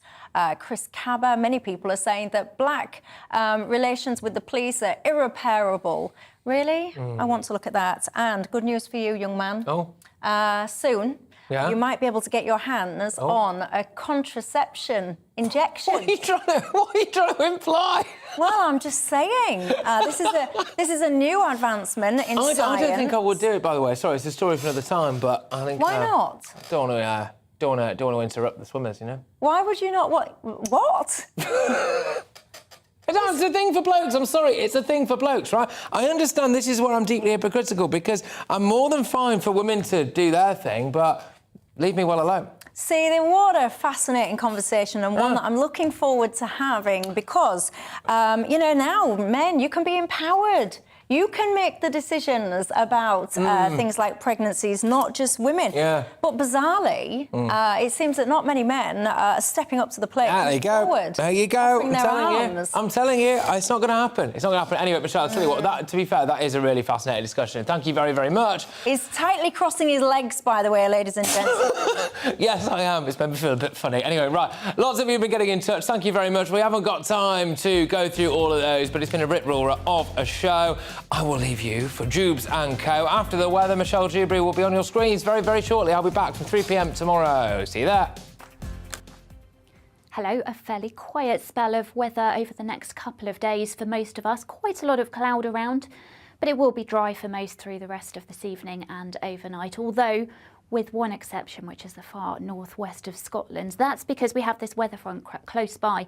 Otherwise, though, high pressure in charge of our weather, keeping things fairly quiet and settled for the next few days. So through this evening and overnight, quite a lot of cloud around, but there certainly will be some breaks in that cloud. That, though, will allow a little bit of mist and fog to develop in places by the end of the night. And still in the far northwest of Scotland, we have this weather front bringing thicker cloud with outbreaks of rain and also some quite brisk winds.